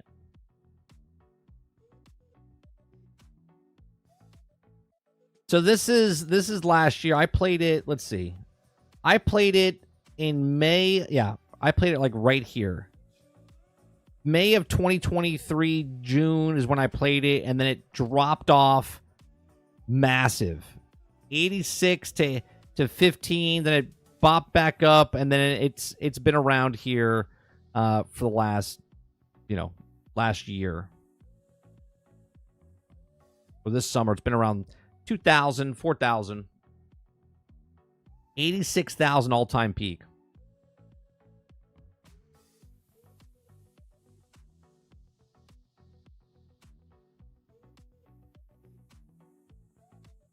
Oh, yeah. No, that group of people that made the game, 3 people, they made enough money from that where they can make their next game. Or continue making their game.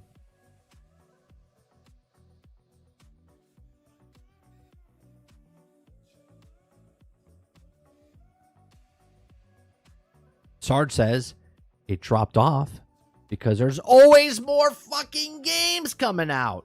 That's how Sarge would say it.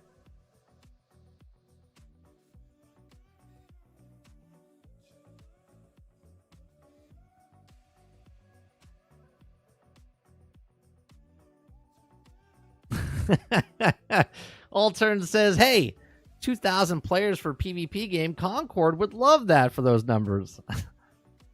Yeah, what did Concord get for their beta? Do they keep track of that on Steam? No, they didn't keep track of it, did they? No, they didn't.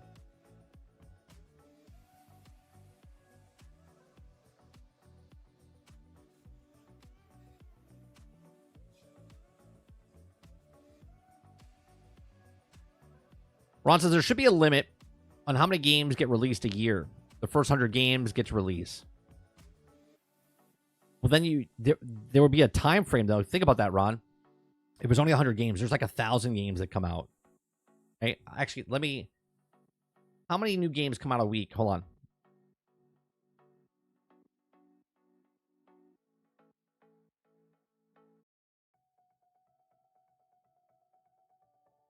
Okay.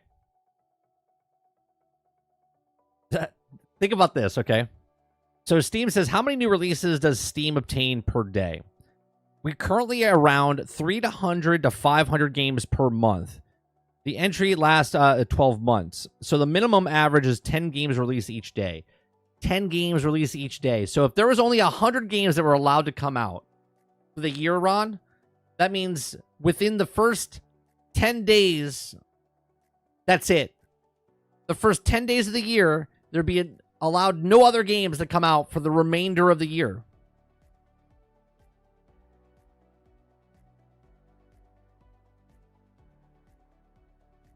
Sarge says, only if they were actually finished, Ron.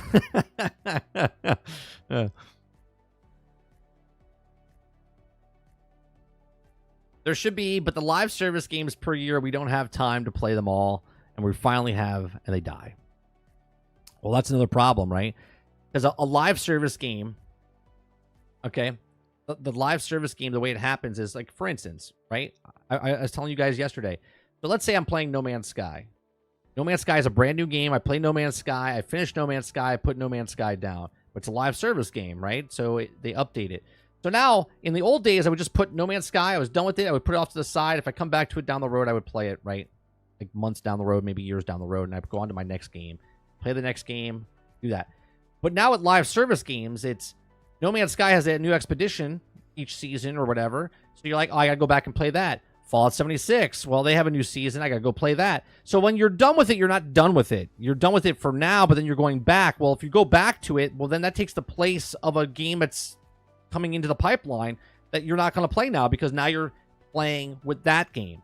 So this is what the plan is, okay? Sony's plan, Xbox's plan. Xbox doesn't care if you play one game. They're just trying to keep you on Game Pass.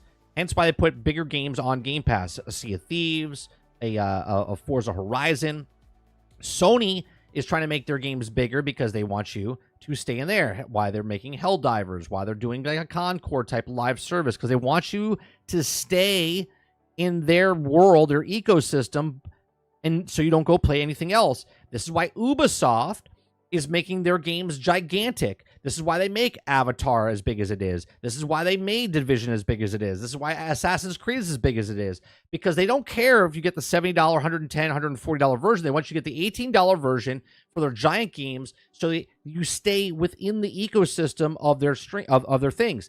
Hence why Madden has all these live service games, and the Ultimate Team is what brings in the people, not only for microtransactions, but they're constantly updating the stuff. They're constantly adding new characters, or new card packs or whatever.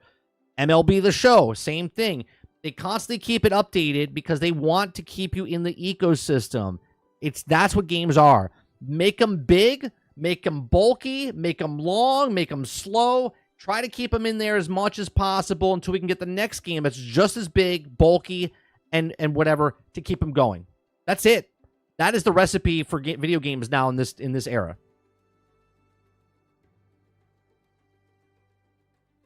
Ron says we would only be stuck with only Skull and Bones. That's it. It would only be Skull and Bones. The first quadruple 4A game. Jason says Ubisoft, EA, Activision should be the only ones allowed to make games. Volume says Sarge is right. That's funny that they finished it when we got the number just for 100. Right. Because you're pulling people into your ecosystem and keep them there. That's it. That is it. 30, have you ever heard of the Chinese battlefield? I haven't. Maybe I have. It's called Chinese Battlefield, or is not the title?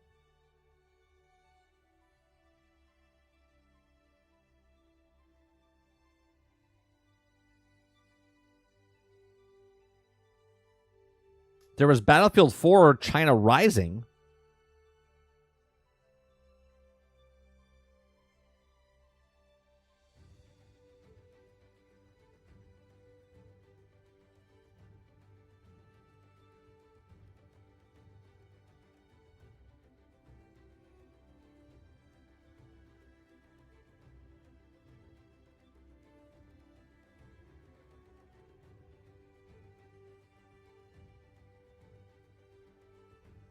Oh, so it's not a Battlefield game.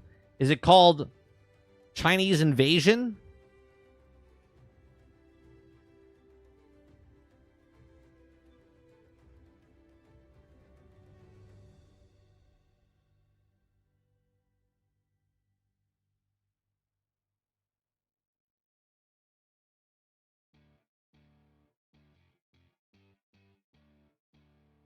Is this it?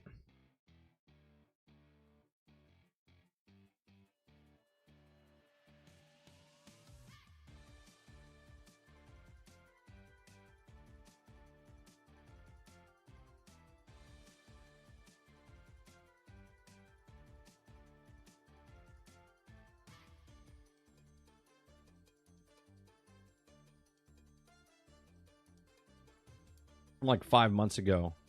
Oh, Delta Force. I saw Delta Force. Yeah.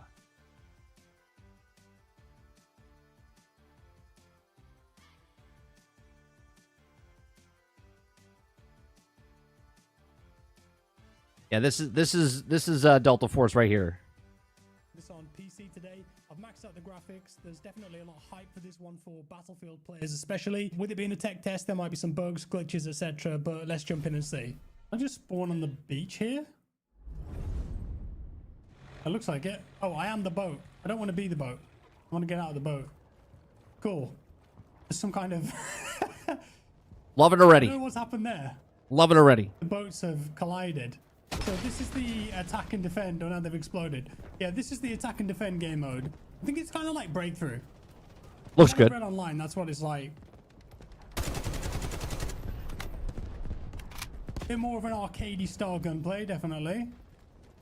What do I have here? Grenade? Is it a smoke grenade? Yeah. Got a grenade launcher as well. There's people in my squad here too. We got to attack the... That's not Delta Force. Where's Chuck Norris? I love that movie. Let's have a peek here. Hey, there we go. First kill. Do I have lean? Oh, I've got lean. I can lean left and right. I can prone. I can move backwards. An ammo crate. You see, it's very Battlefield, isn't it? Yeah, so there are vehicles too.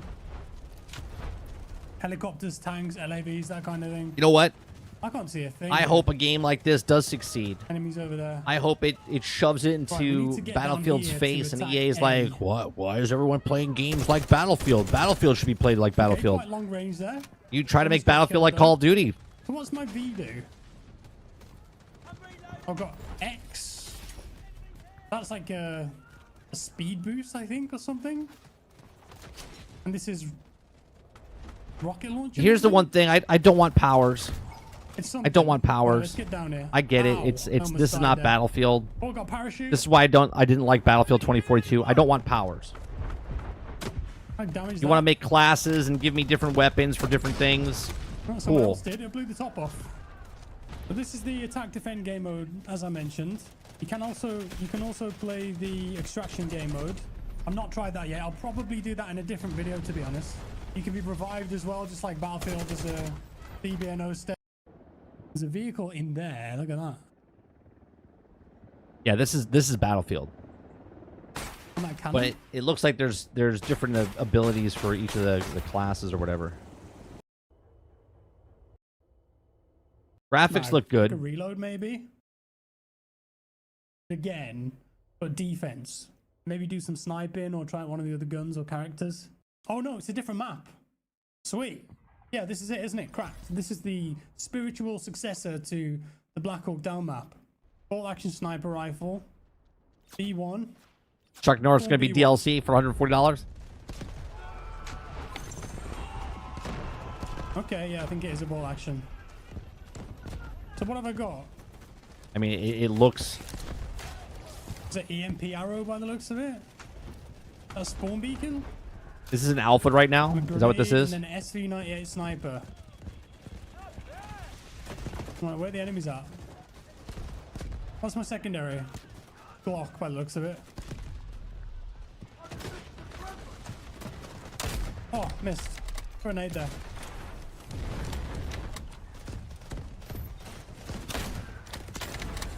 I've got a double with a nade. That grenade took a really long time to fucking explode. So Jesus. many, yeah. Okay, he's just stood on the box. At the back. Sniper seems pretty good. I'll have to check that out a little bit later. We'll have to check that out a little bit later.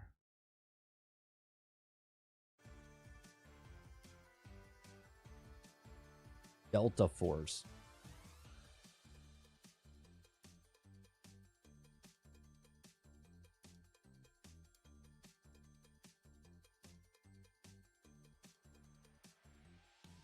All right.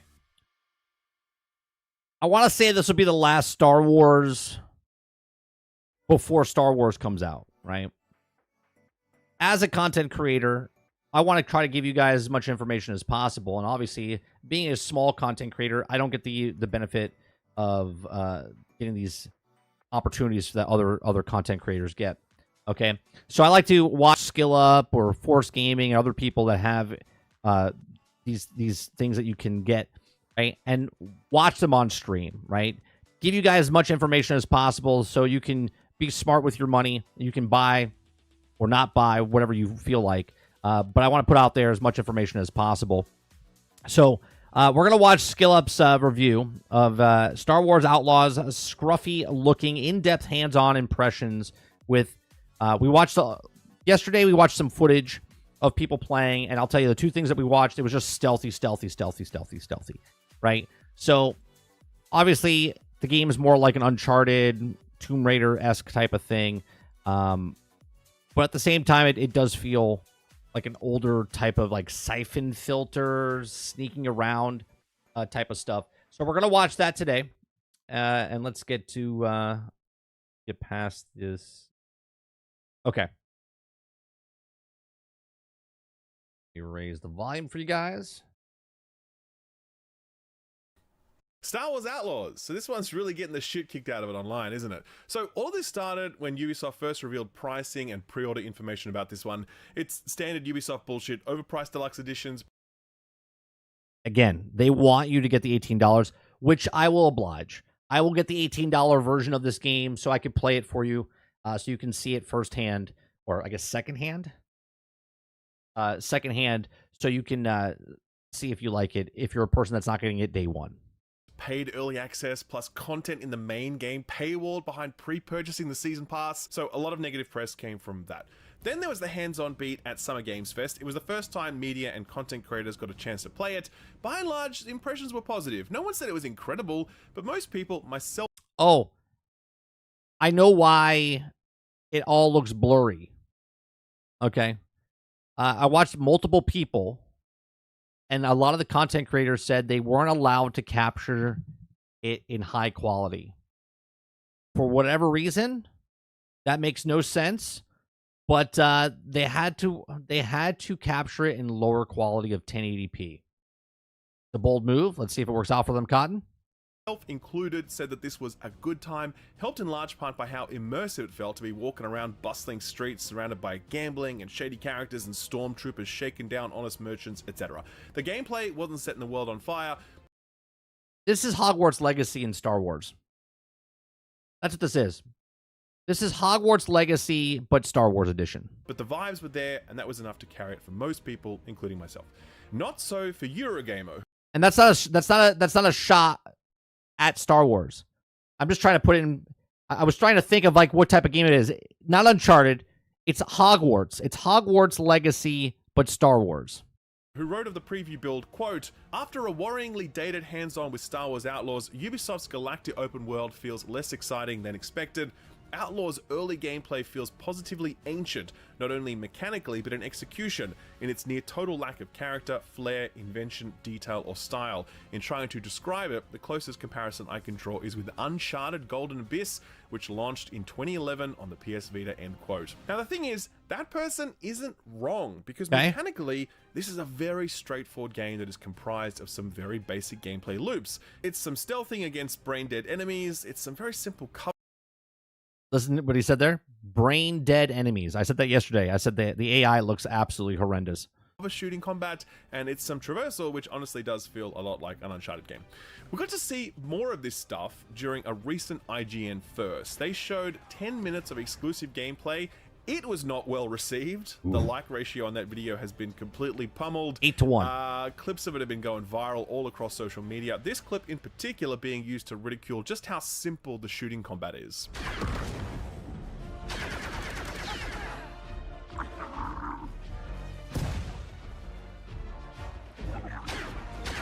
They're headed for us.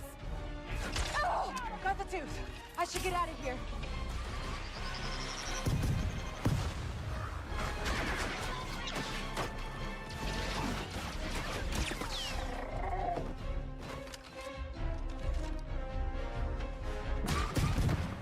So again, I don't think anyone can argue with the fact that this is pretty basic, and I said the same thing when I first previewed the game a few months back.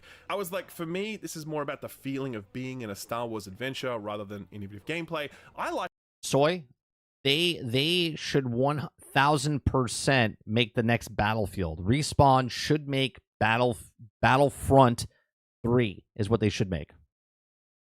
It to Jedi Fallen Order and Survivor, which were pretty straightforward Souls-light melee action games, but they really nailed a take on Star Wars that felt authentic. So all this setup is to understand the narrative around this one, and all of this sat front of mind for me as I played through a 4-hour-long preview build 2 weeks ago at Ubisoft's HQ in Sydney.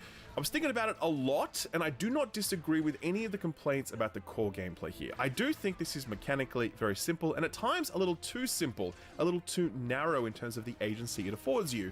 It can feel very on rails in a way that is frustrating. The stealth model is pretty played out and the combat is little to write home about. The outer space ship combat stuff is not good, I think. It feels more like a minigame than an actual core component of the experience. See what I'm saying? See what I'm saying?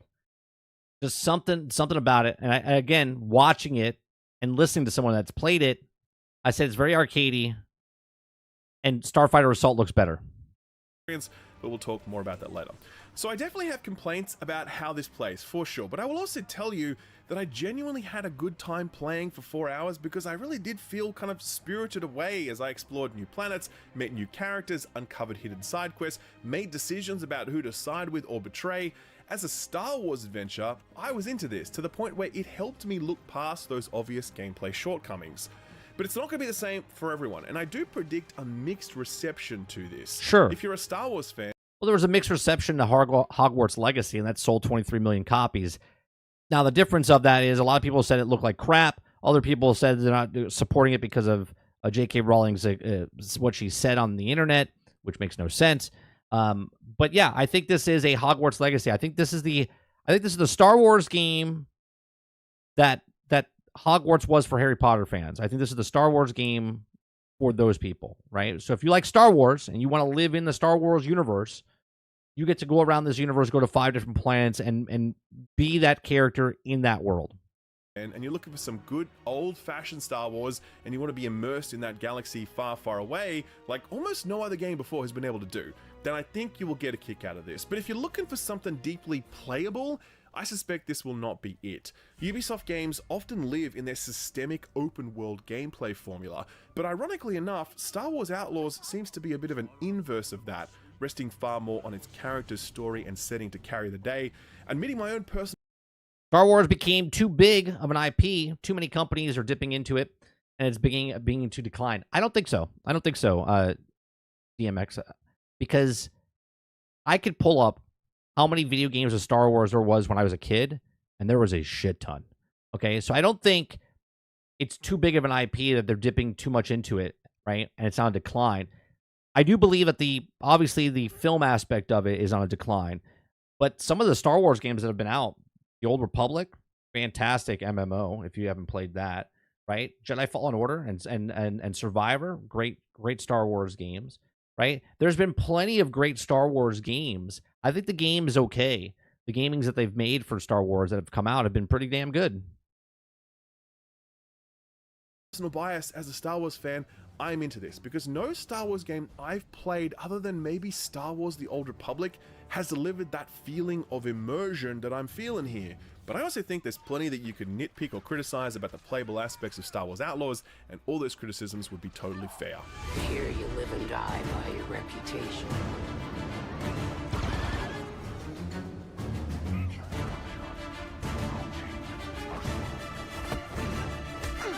Oh, is that what it is, Dolphins? Like Simon says? Okay. Alright, let's be clear about what I experienced and how I experienced it. It was a 4-hour-long hands-on session at Ubisoft's office. I was playing on a 4090 PC at 4K resolution. However, the footage was captured in 1080p. What you are seeing here is mostly my own recorded gameplay with some extra B-roll spliced in. I pleaded with Ubisoft to let me record in 4K, but for whatever reason, they declined, saying it had to be 1080. I guess they want their games to look worse when they are publicly previewing them. He said it. He said it. Let me rewind that. Right?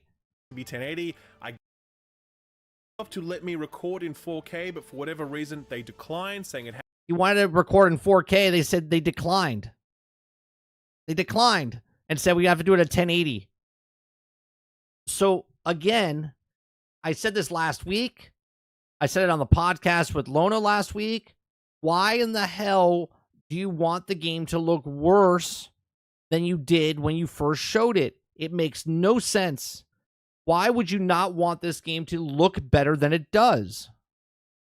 Had to be 1080. I guess they want their games to look worse when they are publicly previewing them.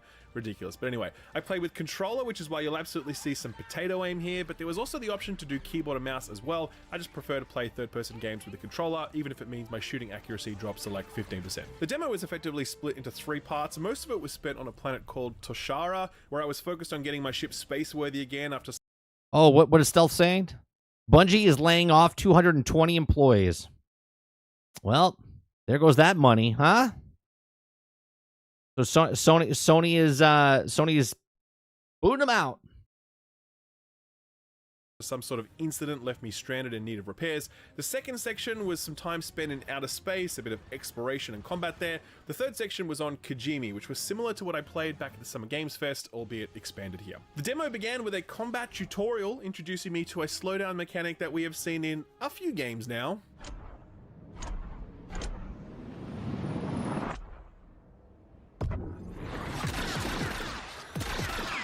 After that, it was time for an... I said the reason that they're doing the poor gameplay, when people buy it and they start showing the gameplay and they'll be like, oh, this is much more gorgeous than they showed before. That's what's going to happen. I'm telling you right now, us talking about the game in a bad light is better off for them, right? And then when the game comes out and all of a sudden people are like, oh yeah, it looks much better. That'll be round 2 of like, you know what I mean? You know what I'm saying? Round 2 of endorsement type of stuff. It's so strange to make a product look shittier before it launches, and then when it launches, all of a sudden everyone's going to show you in 4K and be like, "Yeah, this is what it is." In-engine cutscene, and full warning: when it comes to facial animations, this is very, very not good. I don't need help. I'm getting out of Yeah, see? Okay, so that's what it is. It's in-game cutscenes look bad. Her face looks terrible during in-game cutscenes. here. How? You're an off-worlder, and this ship of yours isn't gonna fly anytime soon. But lucky for you, I'm a mechanic. How many credits are we talking? I mean, a few, mostly for parts. But good news, Tashara is a great place for someone with your skills. No, Water, I don't think it's Red Dead. I think it's Hogwarts Legacy. I think it's a Hogwarts Legacy type of game, but in the Star Wars thing. A Pike underboss named Gorak. Talk to him. I think the game is going to be good. I do. I just don't think they're putting the best foot forward showing it. And he'll give me work. Got it. Okay, so like I said, that was not good at all. Ubisoft as a publisher has always really struggled with this. Even most recently with Assassin's Creed Mirage, facial animations were abysmal. They're actually worse here somehow, and I was honestly stunned at how bad this was. They are slightly better during the pre-rendered cutscenes. Take a look at one of those. I don't know you. That makes sense. What? You never make new friends? That makes sense. I couldn't put my finger on it why some cutscenes she looked worse and than others. Pre-rendered and in-game cutscenes. That makes sense now. I have enough friends. Yeah, but you don't have to pay me to hang out with you. So that's better, but it's still not great, and it does hold this game back because of what I said in the intro. More so than most other Ubisoft games, this one is really leaning into characters and story, but your willing suspension of disbelief is definitely interrupted when you are looking at these weird, waxy faces and all the post-processing effects swirling around to make this look passable. It's a good thing then that the voice acting, characterization, and storylines are actually pretty well done. You play as Kay Vess, and she's already an experienced scoundrel, but she's a newcomer on basically every planet she visits, so she has to worm her way into the criminal cartels to get by and survive. The dialogue feels authentic in a way that the facial stuff just doesn't. Okay. This is a story about the grimy underworld of the Star Wars universe, and while it's still very PG rated, it was doing enough to pull me in and get me invested in where all this was headed. You want to survive? Know the players. Look there. The Pikes have the most say, thanks to Gorak. Cutthroat, political. They pay up to play favorites with the Empire. Then, Crimson Dawn. Hungry for Gorak's kingdom. Crafty, sneaky. Unlike the Hutts. With them, what you see is what you get. While this is a street-level story, so to speak, there was one cutscene that hinted at a bigger, more sprawling storyline connecting you to the Empire. We're not allowed to show that one here. It's literally the one cutscene that Ubisoft said we could not show from this preview slice, and it's a good one. As much as I'm interested to see what sort of scrapes Kay gets herself into when working against or with a bunch of shady cartel characters, I'm equally interested to see where the bigger storyline goes, since the little I saw of it definitely piqued my curiosity. So that's the story. Let's get back to what it's like to play this. After that very weird looking cutscene outside my ship, my mechanic buddy tells me to hop on a speeder and get to the local town so I can begin the quest for spare parts. The speeder is fine. It hasn't got much of a feel to it. It kind of just goes.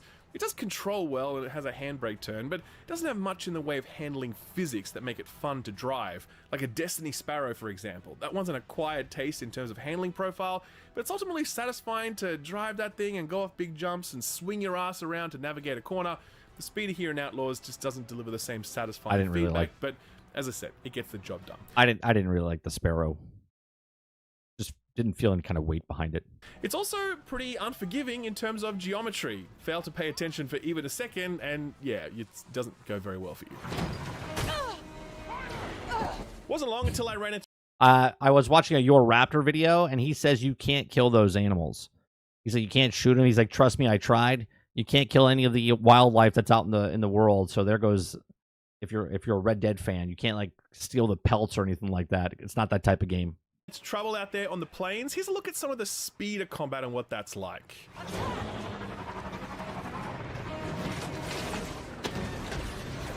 Take him down!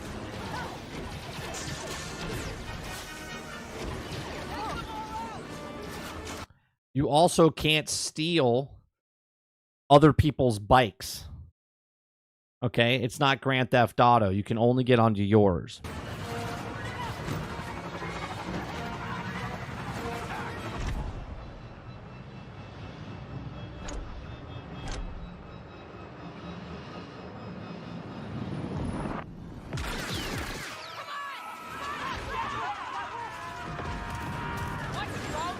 As you can see, it's pretty janky. Enemies don't really seem to know what to do if you ram them. The whole thing feels kind of scripted rather than being kind of real and organic.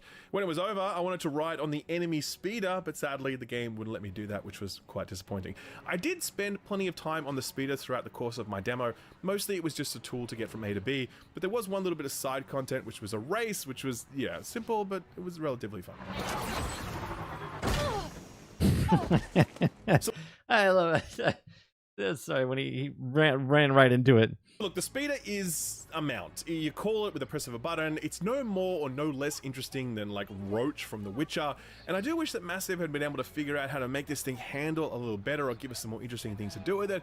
But hey, maybe that comes later. So I ride the speeder into the outskirts of town, hop off, and there Nix, my little sidekick buddy, tells me that he's found something. This is where I can do a brief little bit of climbing. Go on, Sin. Again, a very big part of Star Wars Outlaws, not so much in this demo, but certainly in the slice I played earlier this year.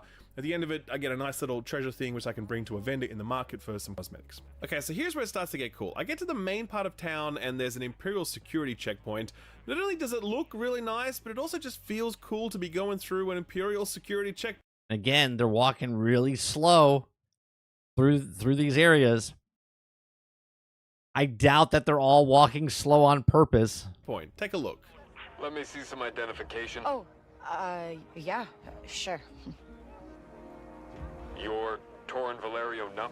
That's me. Mm-hmm. All right, move along.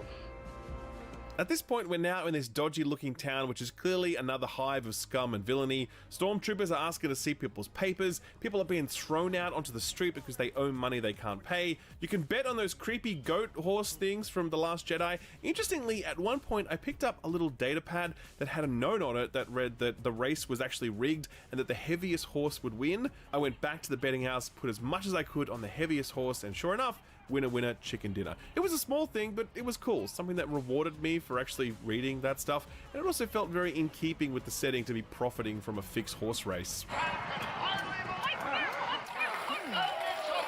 was right.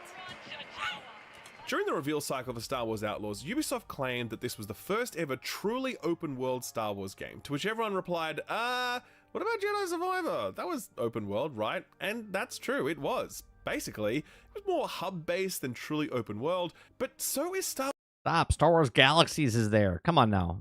The Old Republic is there. Star Wars Outlaws. This is a game comprised of a certain number of planets. This is not the first open world Star Wars game. AKA hubs. They each have a central town and a big surrounding area where you can explore. Structurally, it isn't too different from what Jedi Survivor was doing. The big difference between those two games and their open worlds is that Jedi Survivor often had you exploring uninhabited worlds or very sparsely inhabited places, but here in Star Wars Outlaws, planets are very, very inhabited. When you're cruising the open world on your speeder, you'll see other civilians just riding around on their speeders. When you're in town, it's teeming with people and aliens and hoodlums and Imperial officers. It feels incredibly dense and alive, and yeah, just that word, immersive. I love just walking around this town, hearing all the audio barks, meeting the vendors, and more than anything else, just soaking up the visuals because they... Well, regardless if you're too young or not, Volume, like, the game still existed, right? That's like a game coming out saying this is the first side-scroller ever created. Meanwhile, there's like tons of games that are side-scrollers. Look really nice. Massive's level designers have always been excellent, and I think they've done some... I'm glad he said that. Look, Massive, I said all the time. Division 1, Division 2, some of the greatest like layers of level design I've ever seen. There is so much detail in Division 1, in Division 2, where like just so much where the world that you're in, just in a room that you're in, it literally tells the story. If it was like bombed out room, you looked at it and go, oh, this is where the impact point was, this is what it was. It was so good. So I'm happy that Massive did this for Star Wars, and they've done a really good job. You can see it. They've done a really good job putting you in that Star Wars universe. Some great work here in designing spaces that truly look the part with no attention to detail spared. So at this point I get a mission to infiltrate an area of the city controlled by a hostile cartel, and it's here that the wheels start to fall off a little bit again. So the basic premise is that I can't get spotted. If I do, Not many tools at my disposal to be able to distract enemies or use my surroundings to my advantage. In fact, at one point I discover a vent and I'm like, oh yeah, nice, I can surely use this to hide or whatever. Nope, it just wouldn't let me get in without telling me why. Later on, I learned that I actually need to open up the other. The textures Eclipse is because he had to capture it in 1080p, which I don't understand. They literally told them that they couldn't capture at high quality. They had to record it at this. Like, what? Other side of the vent first before being able to crawl into this end, which is obviously ridiculous because how would I have known that? The fact that I tried to crawl into this space, it all meant that I eventually got caught because I had nowhere else to go. It was very frustrating.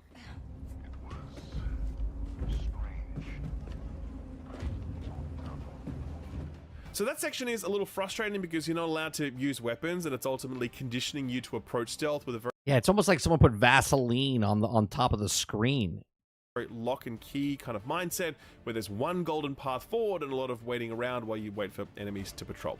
Eventually though, you enter a new area where you're able to both stealth and use your weapons. You can mark targets with a little set of binoculars, classic Ubisoft. Was more than a little surprised to drop down though and see Assassin's Creed style tall grass in a Star Wars spaceport. At this point, I was like, come on, Ubisoft, what are we doing here? Like, for real, is this really what we're doing? Space grass? I don't know, man. It's just... Anyway, the stealth stuff is exactly what you expect. This is a very stealth-ridden game. Very stealth.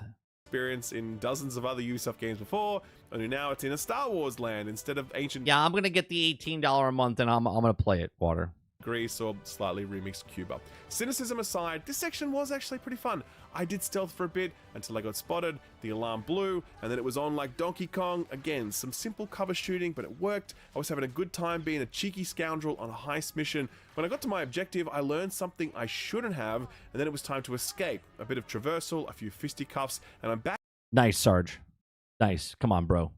You know the gaming companies don't use Vaseline. Yeah, they just go back out in the city, ready to hand in what I found. Go in. In so doing, I'm presented with a choice. The thing that I learned that I shouldn't have, I can either share that with my contact here. That's what I'm saying, or I can Kurt. Hold on to it for someone else. That's what I'm saying. So will increase or decrease. I think they're going for the under promise, right? Over deliver type of feeling. Make it look worse. Be like, keep your expectations down. It'll get sales because it's Star Wars, okay? But then when it comes out and people start playing, it'll be like, it's not as bad as people said it was, right? And then it'll kind of like turn around. With the various factions operating on this planet. Not only does that award me new pathways in the missions I'm completing, but it also affects which vendors will sell to me at a discount. It affects the cosmetics I can unlock, and at very low standing with certain factions, they'll actually send bounty hunters after me. During my playthrough, I sided with the Pike faction, and later on when stormtroopers were trying to shake down a merchant, I was able to lean on that affiliation to help my man out. You sure you want to stick your nose into this, kid?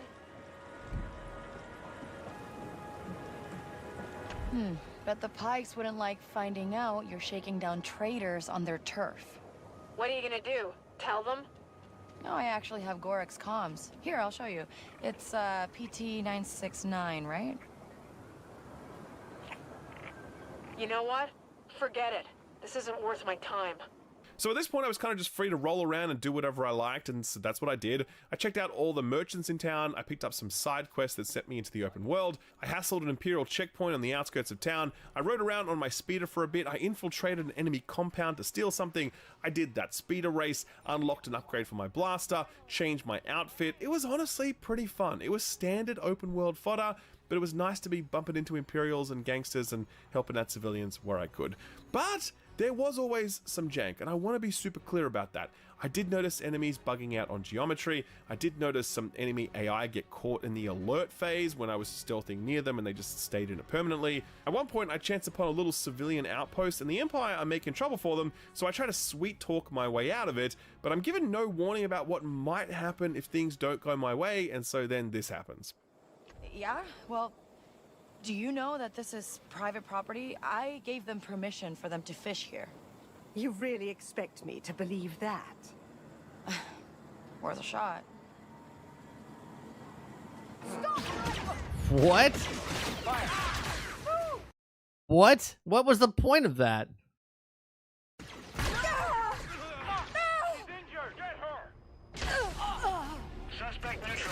See what I mean? That's not cool. That's not a bug. That's just badly telegraphed dialogue outcomes, and that really pulls you out of this experience.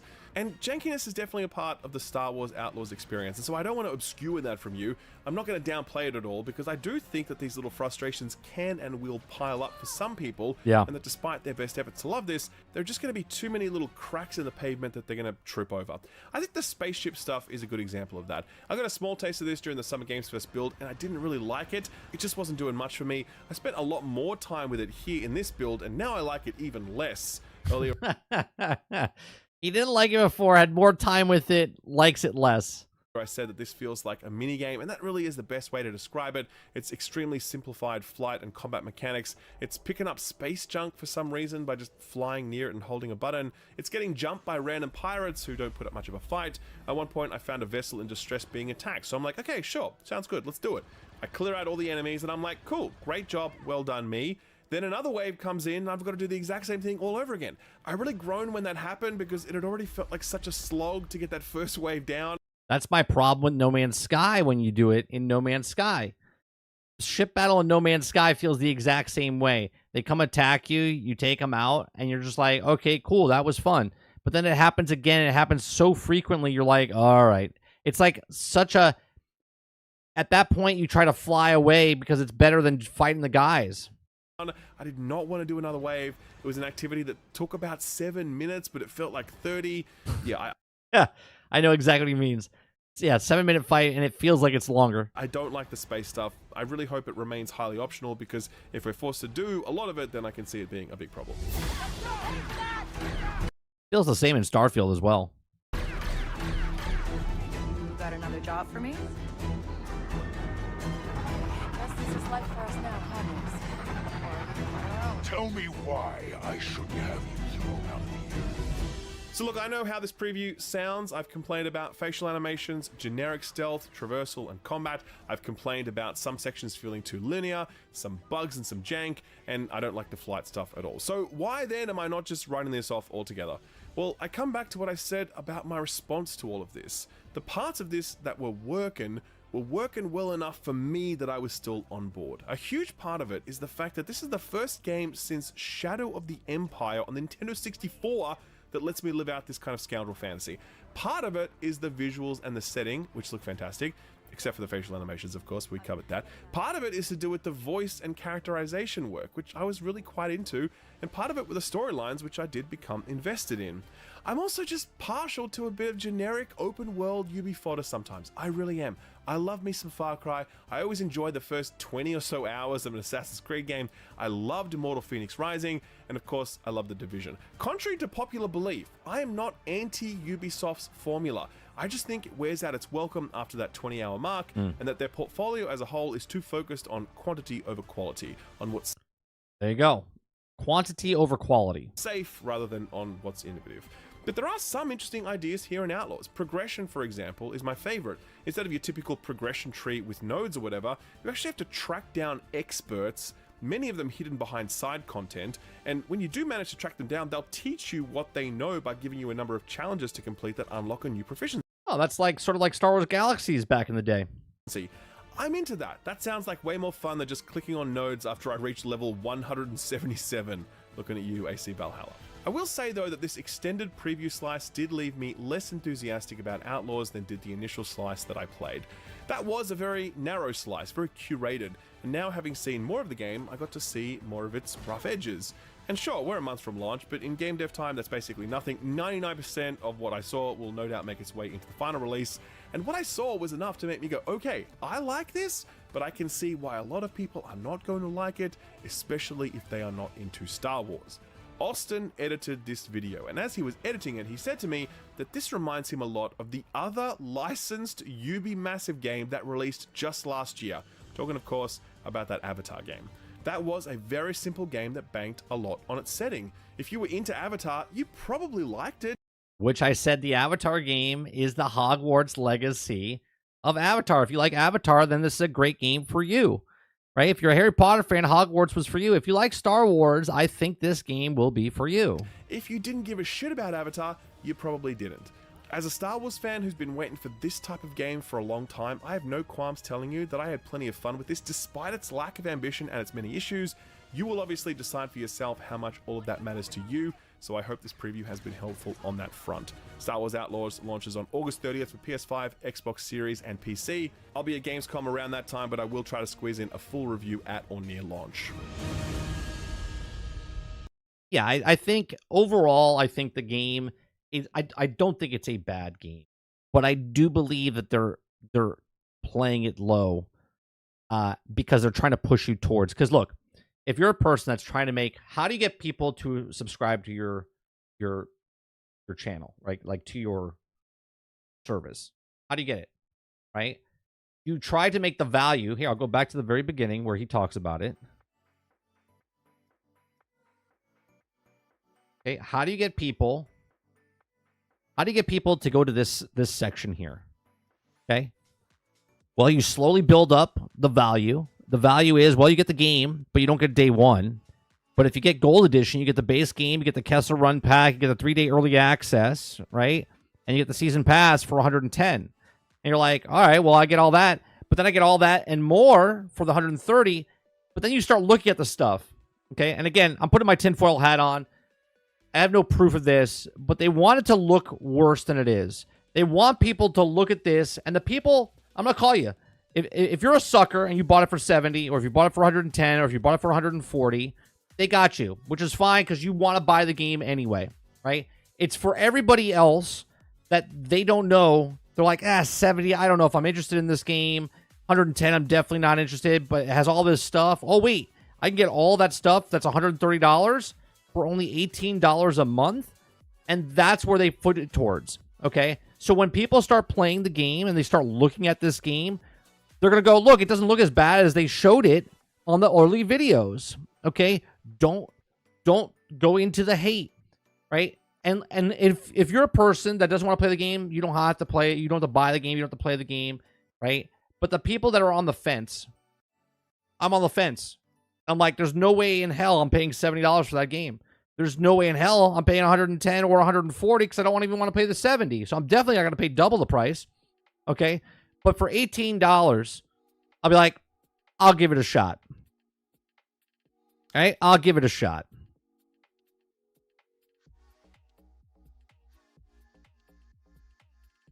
Let's go on, Lone Wolf. Ultimate Edition should be renamed to Travis Edition. I think $70 isn't a sucker. The high tiers are. I think the whole thing is a sucker thing. The $70 one, Jones, is to show you that you don't get it day one. It's to push the other one. In advertisement, you read left to right. They show it. Look, they highlight the goddamn thing in blue. Okay? I believe the whole thing is a sucker to get you the money because they subsidize it. Right? They know people, a percentage of people are going to pay $70. And the person that pays $140 is basically 2 copies. Right? It's almost 2 copies for the person that bought it. So it takes over the price of the people that are just paying the $18, but that's really where they want you, the $18. More people go in and try it out.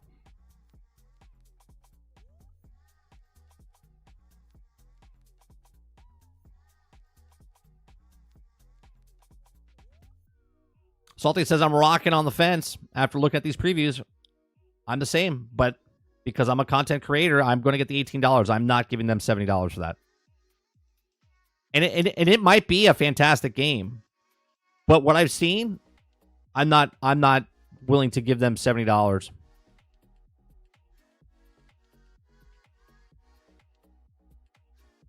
I'm the same way, right? I'm gonna stick with it. Okay, I'm gonna play it. If I like it, I'm gonna cancel my subscription because I'm not gonna pay month after month after month waiting for the season pass. I will wait for all the content to release. And if I like the game and the game is good, if it's the Hogwarts Legacy of Star Wars, okay, then I will wait for all the content to be out, and then I will buy the game at the end and then enjoy it. It'll be a part of my collection.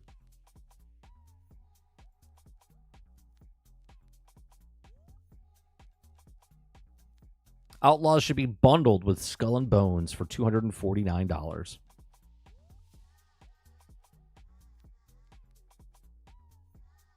Well, gameplay streams will be 3-day early access because the people that bought the $140 version or the $18 a month version will be able to play it 3 days before the game actually launches, and so you'll have plenty of time all turn to make the choice.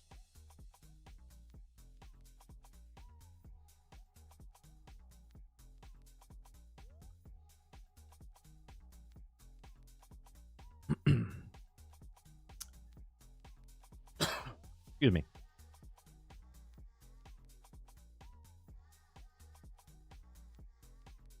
Again, they don't want you buying the game.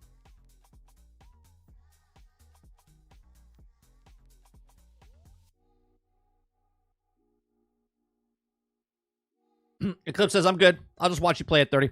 I see nothing interesting to me about this game. If I get it, I'll just wait until the DLCs are out and then the monthly subscription. Right? Even then, though, by the time the game fully comes out, it'll be on sale. Hell, this might even be on like a... Well, it's already on a streaming service, right? It'll be 18, but it could make its way 1 year later to a Game Pass or a PlayStation Plus type of stuff. And no skin off your back, right? Just money in your pocket.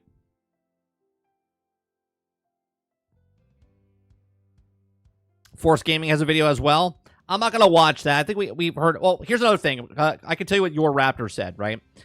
He said it's really cool because inside the game there's a lot of like side little things that you can do, right? There's like world events that happen, but the bad part about a world event that happens in the game, it only happens once, right? So once you do it, it's done. It never happens again. So if you ignore it, you'll see it keep happening. But once you do it, it never happens again. So there's 5 world events, right? 1 on each planet type of thing. You can't get on the other people's vehicles. You can't kill the wildlife. You can pick up other guns. Okay? You can pick up other guns while you're in the fight.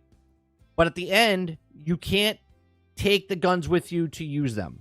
You can only use the guns in the fights that you're using, and then once the fight is done, that weapon stays where it is. You can't use it. You can't level it up. None of the other guns level up. You only can level up the gun that you have. What else do you say? There's lots of little games. There's like an arcade game, a gambling game, a horse racing game. He says there's a lot of stuff in the game that actually lets you feel like you're a part of the game. Again, I'm going to compare it to Hogwarts Legacy, because in Hogwarts Legacy, there's different games that you can play, right? The little thing where you're pushing and pulling the ball. There was like racing with the brooms. There's little things here and there that you were doing. I forget some of the other games that you did. So there's lots of stuff like that in this game as well. Jason says, wait a few months. I'll be cheaper. Don't give Ubisoft anything in full since they don't give us a full game. And that's the way I look at it, Jason, right? You want to give me you want to get me for $70 or $110, and you have to give me a full game.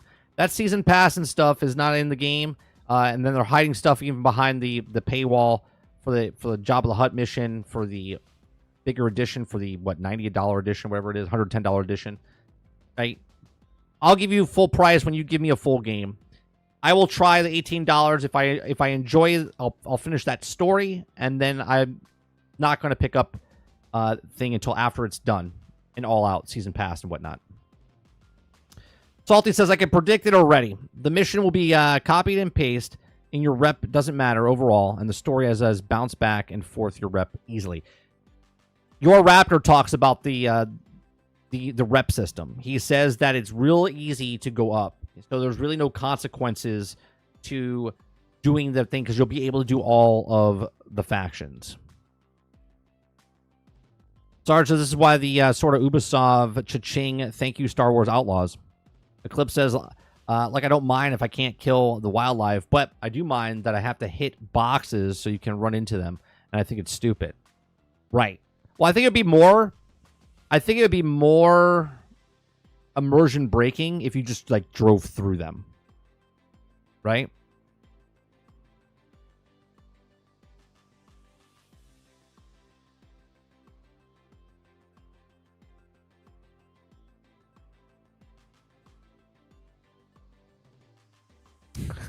Dolphin says, yes!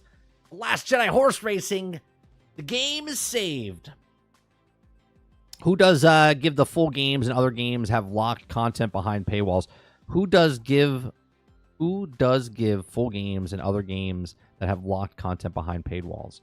What do you... I don't know the way you're asking that, Nate. Games in the past used to be full games. Now all things are locked behind paywall. Dupla says Sony takeover for Bungie is happening. Rip. I mean, they made their bed. Now they have to lay in it.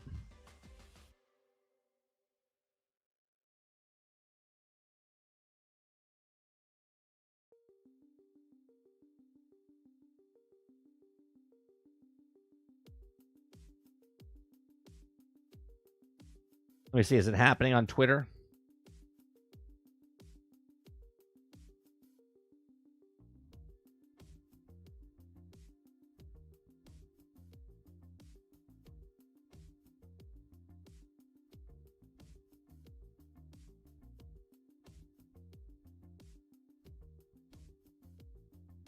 Oh, is this the new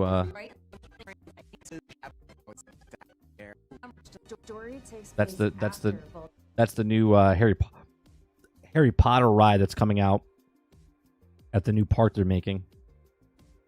I know you guys can't see it. I was just looking at it. In the past, yeah, but recently nobody has come out with a full complete game in a while. Baldur's Gate 3. Next.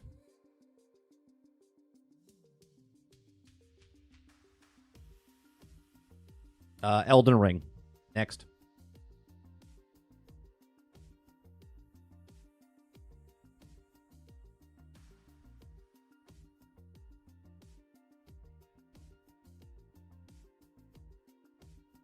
There's plenty of games that have come out that have been complete. But we now make them the outlier, not the standard.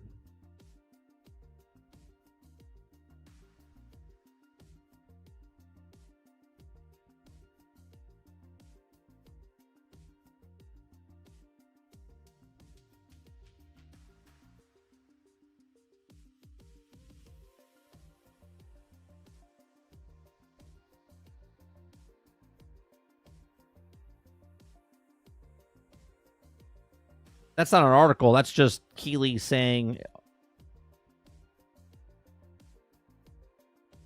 Here, I got this from Jason Schreier. I don't know if I can. Okay, their TWAB says something here. Right, Hogwarts. Thank you, Lone Wolf. Spider-Man. God of War. Like, there's plenty of games that have come out that have been complete.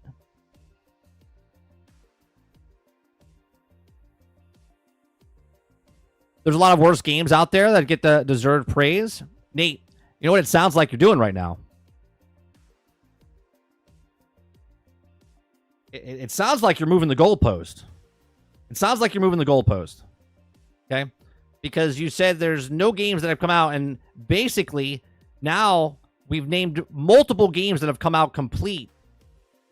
And we have standards where we put games on a shelf because games should come out complete.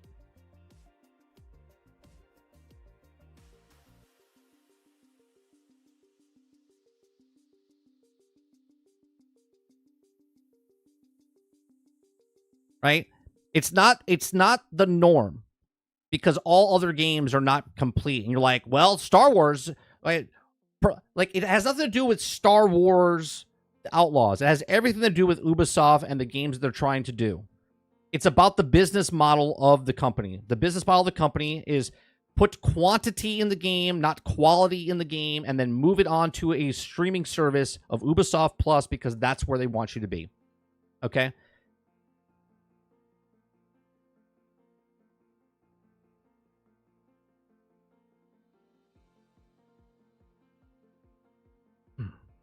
I don't play a lot of games, but almost every game gets complained about.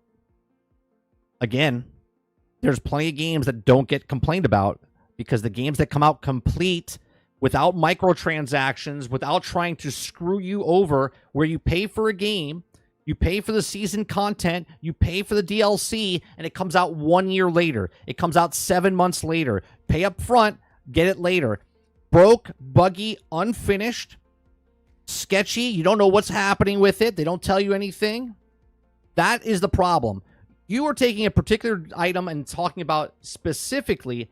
We talk, at least me personally, I talk about the industry in general, okay? There's plenty of games that come out complete and done. But those are the outliers now and not the standard. And it needs to be the standard, not the outliers.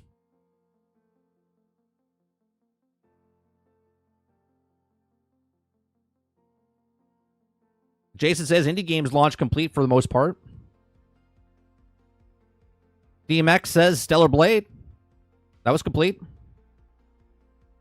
360 days getting a disc without internet, and the games just worked. That's right. Prince of Persia, that came out. That was fine.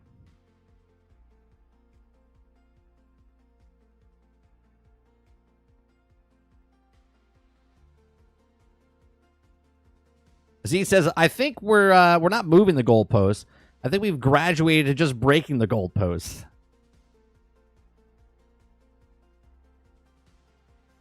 All right, let me read the this is from Bungie.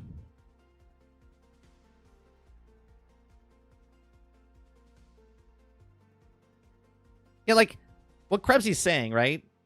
Stop the brain rot, right? Be a better customer. Bad games will stop coming out. My whole thing is we look at games and we're like, look, we understand that you want to play games. We understand that whatever time frame you have in your day, you just want to sit down and play a game. We also want good games, right? We also want games that work, that are complete, right? If you just take everything, if I throw a bunch of noodles in front of you that are overcooked and the sauce is disgusting, you could eat that and you're like, yeah, well, I was hungry, right? And that's fine. But we want standards. We want consumer protection. We want games that come out that are complete. We don't want to wait 18 months for the game to come out. We don't want to pay $15 for microtransactions. Well, we're the minority now anyway, because 86% of the people want to buy microtransactions because they're having fun. Okay? We, the people that are complaining, have the best interest for people that are buying the product. We want the product to be good. We want product to be good. We want to give money, and we want money to give good product. We don't want to give money and then wait for that product to be good. Okay? That is the issue.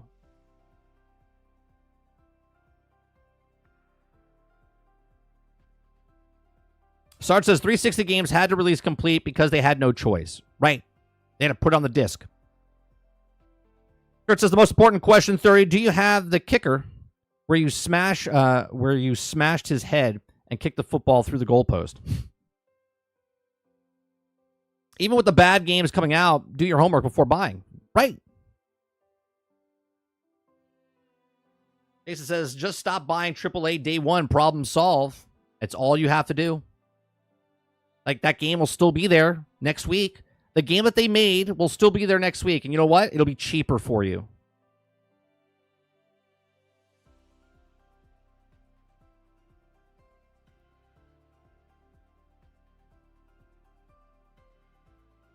But you don't have to buy the microtransactions. I only do for games I like. But the issue with microtransactions is that stuff, that type of stuff, used to be in the game for you to earn and get.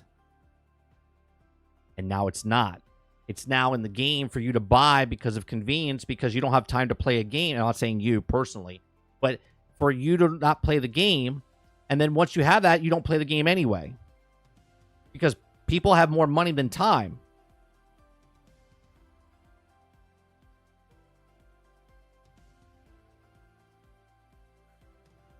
So how long before Outlaws is discounted? It's going to be weird, Sarge, because they have a season pass. So it might go on sale a little bit. It definitely will go on sale before Christmas. So, but then it will go back up to full price. So it'll go down in price, but then it will come back up in regular price. Right? Because they want more people to buy it and then play it. And then if they don't, and when they play it, then the season pass comes out. So I say less than 3 because it comes out end of August. So September, October. I'll say by November it's discounted. October it'll be discounted. We don't know. We don't know when the season pass comes out. We don't know when the season pass comes out. Another problem with season passes. They're selling you a season pass, but you don't know when the season pass comes out.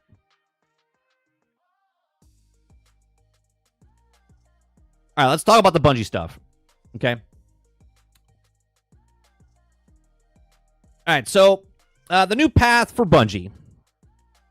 I don't care, but I'll read it for you guys. Okay. This morning, I'm sharing with all of you some of the most difficult changes we've ever made to our studio.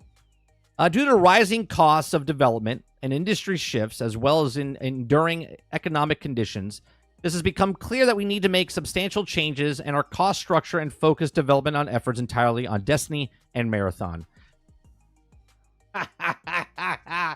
I told you they don't know how to manage money. I told you they don't know how to manage money. Okay? This means beginning today, 220 of our roles will be eliminated, representing roughly 17% of our studio workforce. Is this Phil Spencer's fault? Is this Microsoft's fault? Is this because Microsoft bought Activision Blizzard? Okay. These actions will affect every level of the company, including most of our exclusive and senior lead roles. Yeah, you know why? They're the most expensive. They're the most expensive. Today, it's a difficult and painful day, especially for our departing colleagues, all of which have made important, valuable contributions to Bungie. Our goal is to support them in the utmost care and respect. For everyone affected with this job reduction, we'll be offering a generous exit package, including severance bonus and health coverage. I realize all of this is hard news, especially following the success that we have with the final shape. It wasn't successful enough. Bye. You gotta save the light bulbs. Gotta save the light bulbs. You guys failed. You all failed. The ones that bought Final Shape because you had to save the studio. It didn't work. It didn't work. But we're navigating the border of economic realities over the last year, and after exalting all the other mitigation options, has become necessary decision to refocus our studio and our business with more realistic goals and viable finances or financials. I love how it says realistic goals and viable financials. That $10,000 espresso machine and massage therapist inside the office, probably not a good financials things. We're committing to 2 major changes today, and we believe that all support of our focus leverage Sony's strengths and create new opportunities for Bungie's talent. First, we're depending on the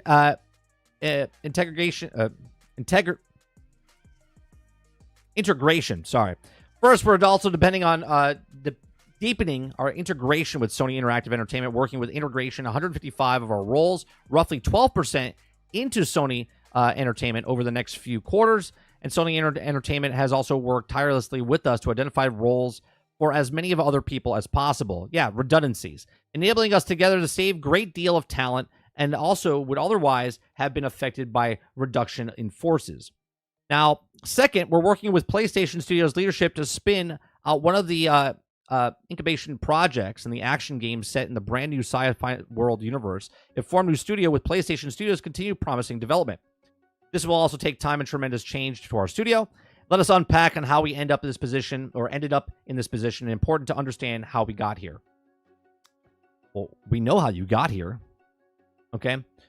For over 5 years, we've been on our goal to ship games with 3 enduring global franchises to realize the ambitious. It was set up to several incubation projects, and each seeded with senior development leaders from existing terms, eventually realizing that the model stretched our talent too thin too quickly and also forced the studio support structure to scale to a larger level and we could have realistically support, given our 2 primary products in development, Destiny and Marathon.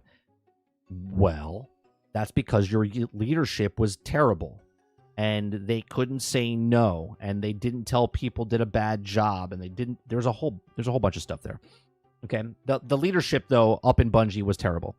Additionally, in 2023, our rapid expansion ran headlong into a broad economic slowdown, a sharp downturn in games industry, and our quality missed with Destiny 2's Lightfall.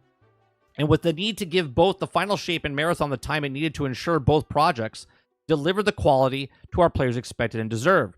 We were overly ambitious, and the financial safety margins were subsequently exceeded, and also began to running in the red.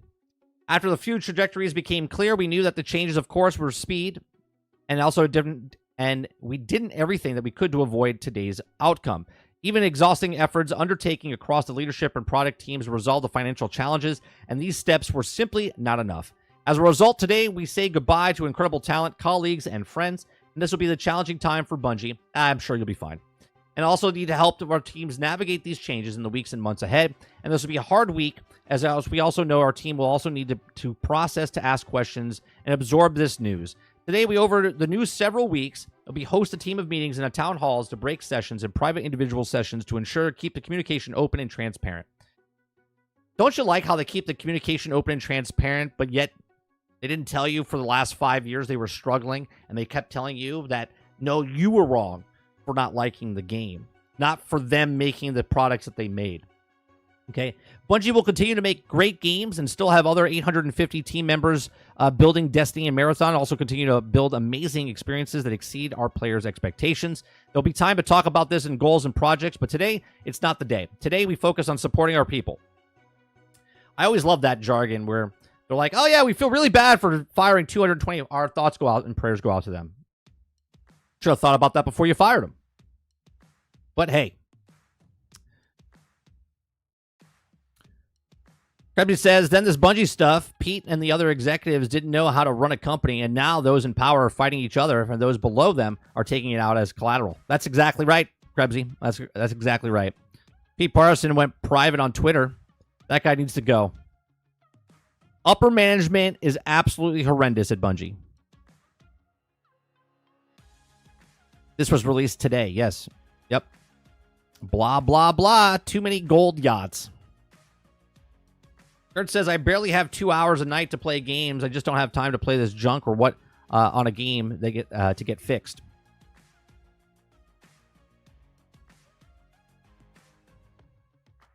Krebsy says, this is just more evidence to the leaks about the studio being true. Too many coffee bars, and now Sony is taking over. So many executives across the industry have brain rot. Absolutely. Remember, this is before 5 years, by the way. This is before 5 years. This is the time when they told you that the Eververse store came in because that's what makes the content.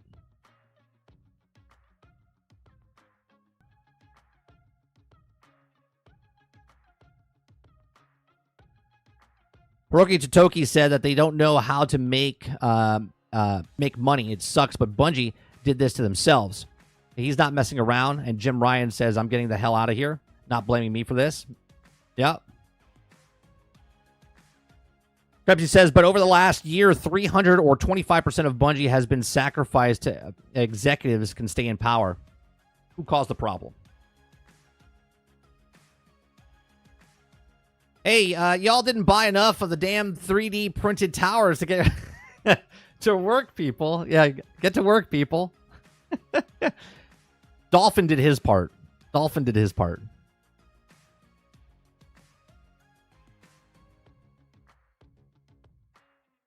The new offices will be more empty than before. At 208, was it 208,000 square feet?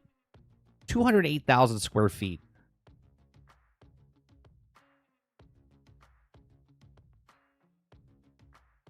DMX says that's crazy. Purposely overspending on development and getting rid of employees to cover the loss. That's right. Budgets are exploding. We have to make it good. Right? Instead of making a product and then putting the product out, they have to put a product out and then put guilt trips out there to tell you that how hard they worked and how long it took and what it did and what we sacrificed and all this other stuff. Imagine if I stood up here every day and said, you guys don't even understand what I had to do to get here this morning. I had to, like, you don't care. You don't care. Okay? I turn on, I do the show. I turn off, I do my thing. Right? Before and after show doesn't matter. Right? Most people don't care. Okay? Because you just want to have a conversation. You want 2 hours of your time, right? It's not like, well, before I got here, this has happened, and it's just, you gotta, it's just hard work. It's hard work. Like, stop. You know the product that you were making. You know what you were trying to do. There has to be deadlines. You have to push people for deadlines because if there's no deadlines, then nothing would ever get done. Artists don't get things done. They have to have business management in place who are not artists to tell them, hey, Timmy, you got to focus. We got to get this done. We're on a deadline, okay? And that is what the management does. Management has failed in multiple companies. Multiple companies, they failed.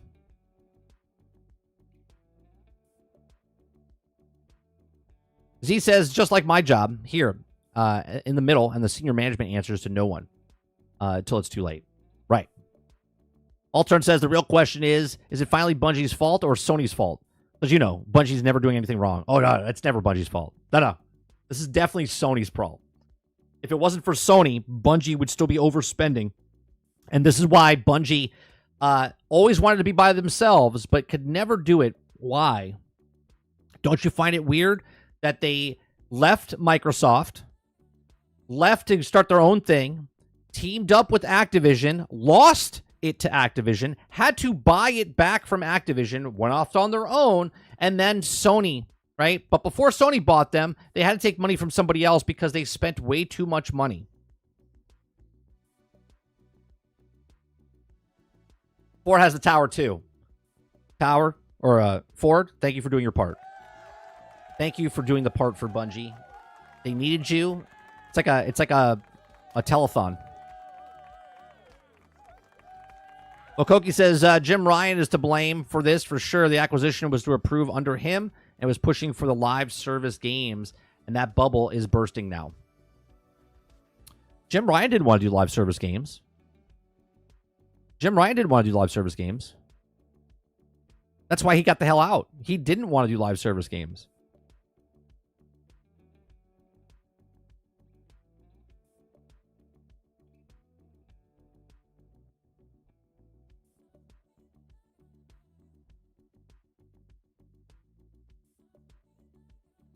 So Xbox is trouble with money-wise? No. We're talking about Bungie. We're talking about Bungie right now. Mandalorian.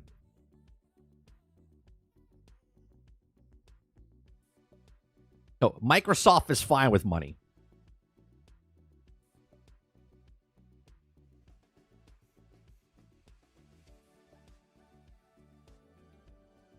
Altern says, if you come and start to say what you do, 30, this stops being gaming news to farming news. Oh, I'm not a farmer. My family does the farming stuff. I do not do the farming stuff. I help out on the stuff. So I do take care of the land and whatnot.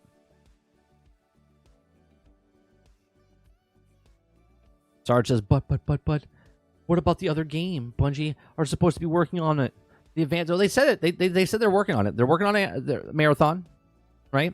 So you know Marathon. You know what this means. It means the microtransactions are going to be pretty expensive for Marathon.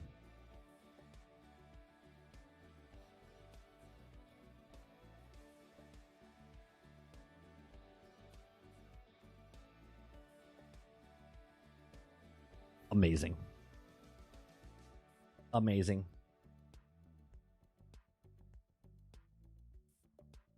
220 laid off, 155 moving to Sony, 75 to a new studio. Those are the numbers.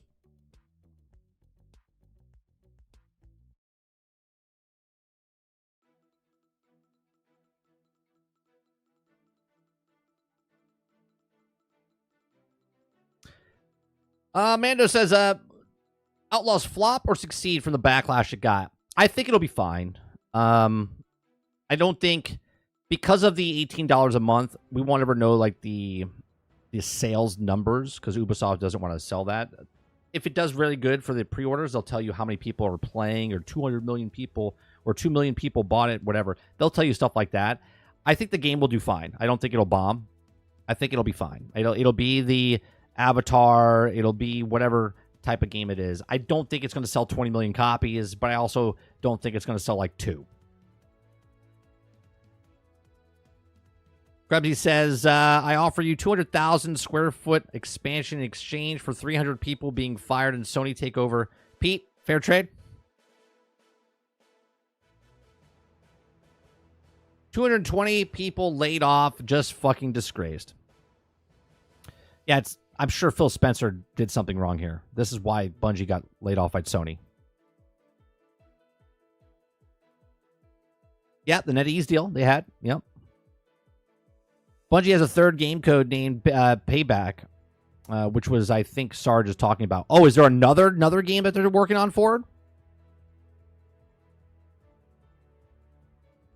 Kurt says, Star Wars Outlaws will succeed or fail on a fun factor. I think it will be fine. Like I said, I think people will like it because it's a Star Wars game in the Star Wars universe. I think people want to be in that kind of universe. I think it will do fine. Obviously, it's going to get some backlash because of what's happening in the landscape right now with Ubisoft in general, but I think it'll be fine. Should Ubisoft be worried about the Assassin's Creed Shadows? I don't know. I think yes, but because of what's happening right now in the landscape, but we'll see. I'm sure that will make plenty of sales as well. Pepsi says Payback is Destiny 3. The NetEase giving them money isn't for the game. It was for a seat on the board. Well, I don't care what the money was for. It was still a money insertion into the game, though, or like into the company. That's why I brought it up as NetEase money, right? Yeah, I don't care what the money was for. They needed an influx of money, hence why they put them on the board. If it's for a game, if it's for a board seat, Bungie needed money. That's why they took it. Feels a little bit like a Sonic Team overturn in the most and all of those who were involved with making the games we love are no longer there. Bungie is just a studio in its name now. Yeah, lots of people left. They went to go make Concord, right? Like, you have to look at the in-between the lines, right? When you read certain things and people leave the company and start their own studio and all these other people, like, why are all these people leaving? Why did the community managers leave? Why did the other people leave to make their own studio? Why did that? You know, there's so many things that happen. Everyone just looks at it and goes, it's no big deal. It's no big deal. But if you look at it, if you truly just look at all the stuff that's happened over the course of the time, you're like, it makes sense. Because there's problems. There's fire. There's smoke, there's fire. This company has been, this is before, right? This is years and years, but this is before COVID. This is before, this is Destiny 2. They've had problems since the beginning of Destiny 2, which is what, 2016, 2017?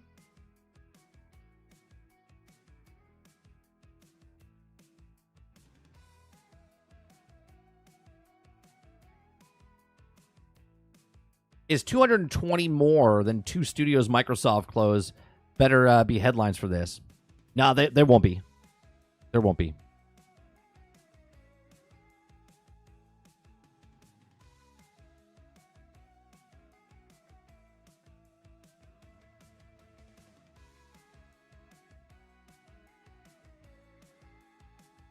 Rebsy says Fire Spirit or whoever's making Concord will be closing in the future. Game's shit.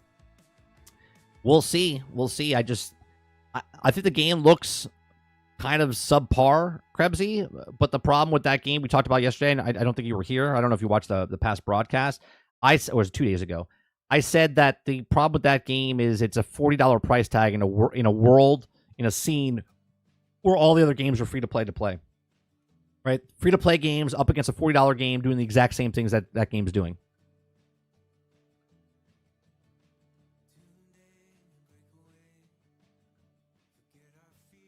Z says, interesting point, 30. Did they mention the name Sony or anything about Sony in this Bungie? Yeah, the only thing they mentioned about Sony was that it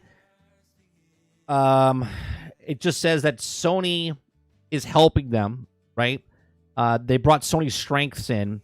So they didn't blame Sony. They said that we're sharing this difficult change because we're making the studio due to the rising cost and development. So they're saying that they can't do it alone. So this is why they're doing what they're doing. Right? They're reaching out.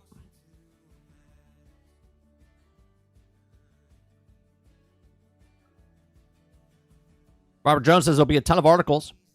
Kingard says, you're all crazy. Concord is great.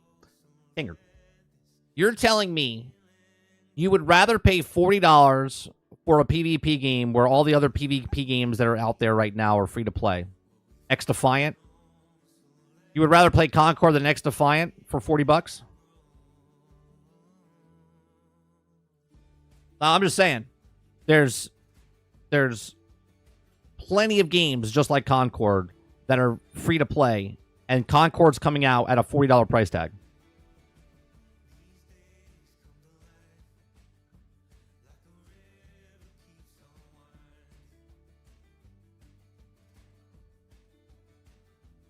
Sin says, I hope not. I don't want to see any more lose their jobs, even if the studio whose games I do not like at all.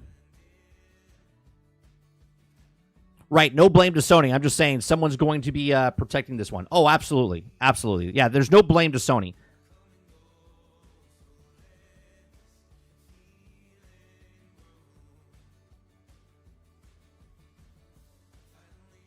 Start says, bottom line, Bungie can't handle money. Yeah, I've said it for years. Bad upper management, and they can't manage money.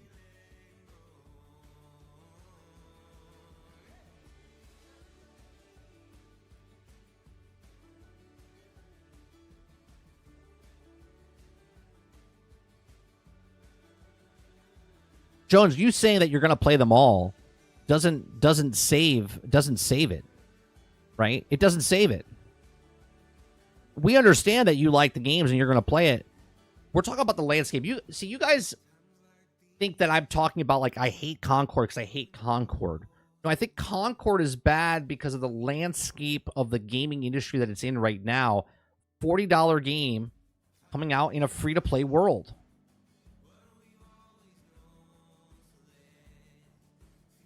Right? I didn't even realize this, but Valorant's coming to console. Beta is coming to the console the same time as Concord's coming out.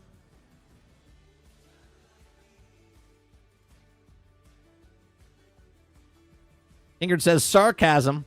The game is a copy and paste, but the subject to a free-to-play versus paid. I hate that. That we are now in an era where people expect free-to-play with $20 microtransactions almost every PvP game. And that's the landscape. And it's just a little strange that they're coming out with a $40 game to try to, I would say, subsidize what they're not going to get from people playing it right away. They're going to capitalize on the people that buy it, okay, make that money, and then they'll go free to play or put it on PlayStation Plus or whatever they're going to do. Soon. Jojo says, soon we'll see Bungie pop out on Shark Tank. Yeah. Hi, we're Bungie. We make a little game called Marathon. Mark, we know you like video games. Yeah. We're investing in this new game called Marathon. We're asking for a 5% for $250 billion. They'll be like, what are you doing with all that money? We're making this game called Marathon. Are you in? Kevin O'Leary says, I'm in for what does he do? He does the, what deals does he do? I forget. I haven't watched the show in a while. In perpetuity? He wants a royalty.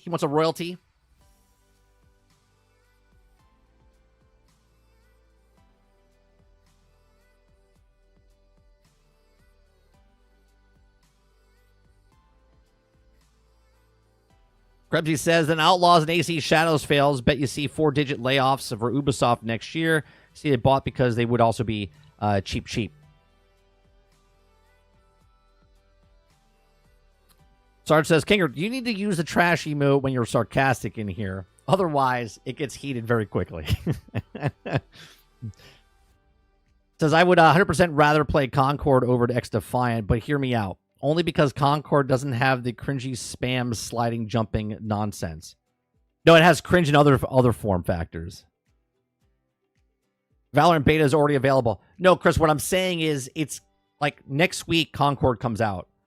Valorant beta on console is now out. I guarantee you more people play Valorant beta than they will Concord.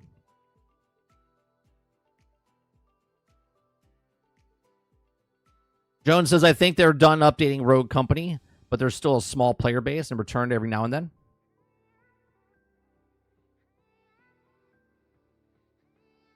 Ingrid says, I'm just tossing a nade in the peaceful space.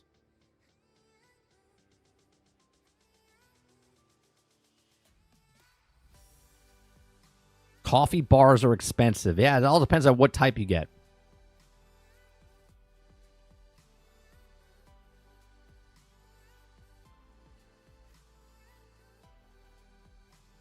Eclipse says, I mean, if it's only PvP, yeah, weekly story does not make it worth $40. I'm sorry, I need a campaign, not a weekly story.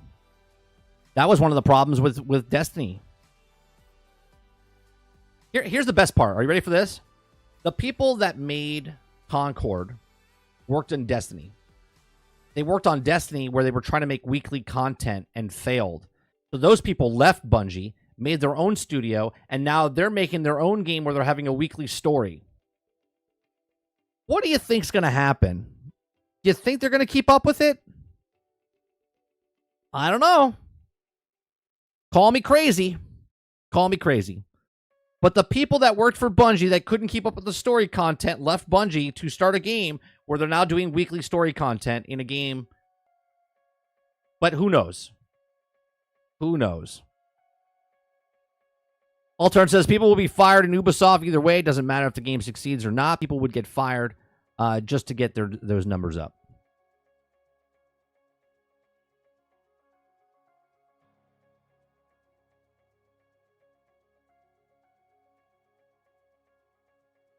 Krebsy says, this is going to sound harsh, but why couldn't this happen to 343? Because Microsoft is banking them. This is why, Krebsy. Because they know, Microsoft knows that Halo is a franchise that, speaking of Bungie, Bungie left. They bought the Halo franchise from them, or took it from them, right? Almost had Destiny, because Activision almost took Destiny. Okay, which is just amazing, full circle type of stuff. Okay, but that's the reason, because they have a bankroll. Kingard says, overabundance of free-to-play scares me because I think the next step is to increase the subscription-based stuff. More online requirements, paid subscriptions, we own nothing. That's correct. Where do we go from a free-to-play model of PvP, right?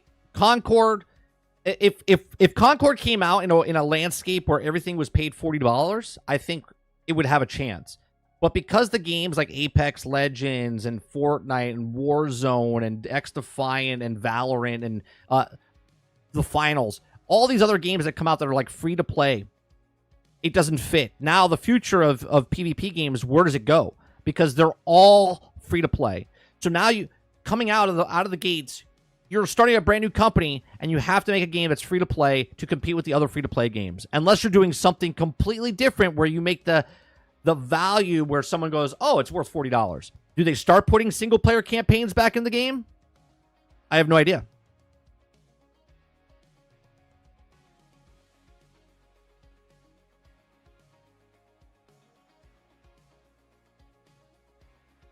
There's no way Bungie can't even keep up with it as huge as a company? Right.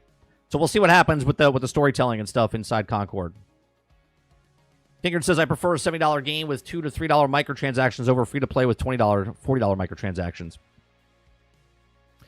But even with that $70, Kingard, you know that they'll just slowly turn up the juice where that $2, $3 microtransaction would end up at $20, $40 with a $70 game.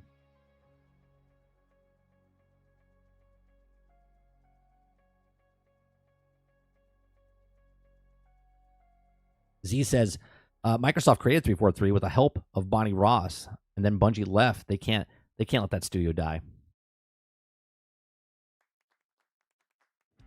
Oop! I'm hitting the wrong button. 30. Do you get that from? I hear it was vanilla PvP guys, not any story guys.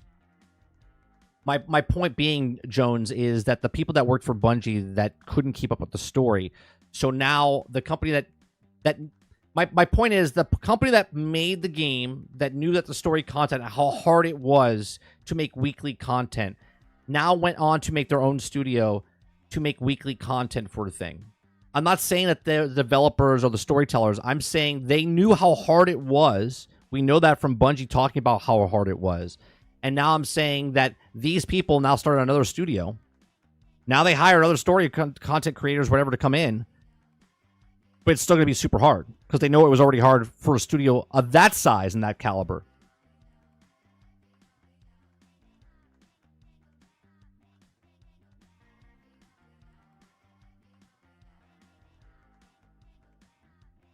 Imagine you're about to hit the trick shot and bam, Applebee's commercial. Ron Slusher says free-to-play games are not free-to-play. Rebsy says NFTs will make games cheaper. Yep, right? Eclipse says, I guarantee Outlaws is going to have microtransactions. They already showed skins that are also perks, just like Assassin's Creed Valhalla. Oh, for sure. For sure. I don't think they're going to have a shit ton like Marvel's Avengers or anything like that, Eclipse, but they're definitely going to have it. Sin says we already had 30. Destiny 1 has $60 and had $40 DLC multiple times. Ingrid says it ain't personal, it's business. Microsoft has more eggs in the basket than Halo and Gears. Now next Halo will be made by a skeleton crew. If it fails, franchise is gone. Bonnie is already gone.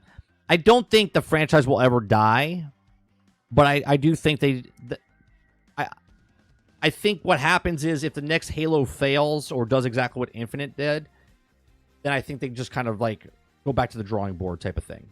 And at that point, I think what they do is they just do a complete overhaul remaster of Halo just to give them more time, right? Remake all the Halo games at the higher end graphics or whatnot to give them time to think about what they can do with the next Halo game. Dolphin says the difference between Concord and Bungie is that they do 6 weeks of story for seasons. Concord wants to do like 140 weeks. Yeah, I'm sure it'll be fine. I'm sure it'll be fine.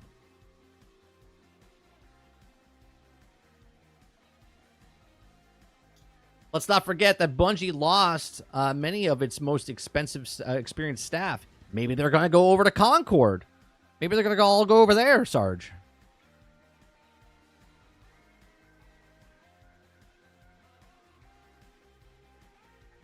You know what they could do for Halo? Speaking of spin-offs of Halo, right? Speaking of spin-offs, they just do ODST, Helldivers Edition. Done. That'll save them some time. Don't you lie.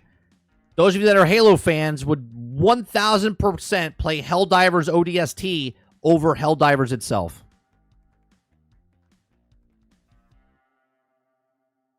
They already did? No. I'm talking about no. Robert, I'm talking about just like they did for Skyrim. They'll do it again just to give themselves more time. PlayStation just remastered Last of Us 2, right?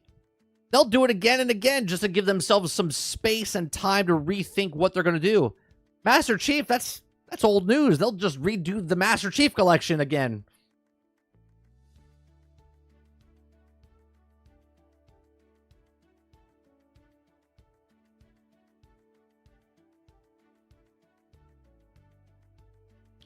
That's what they would say if ODST came out, Z. What's Helldivers?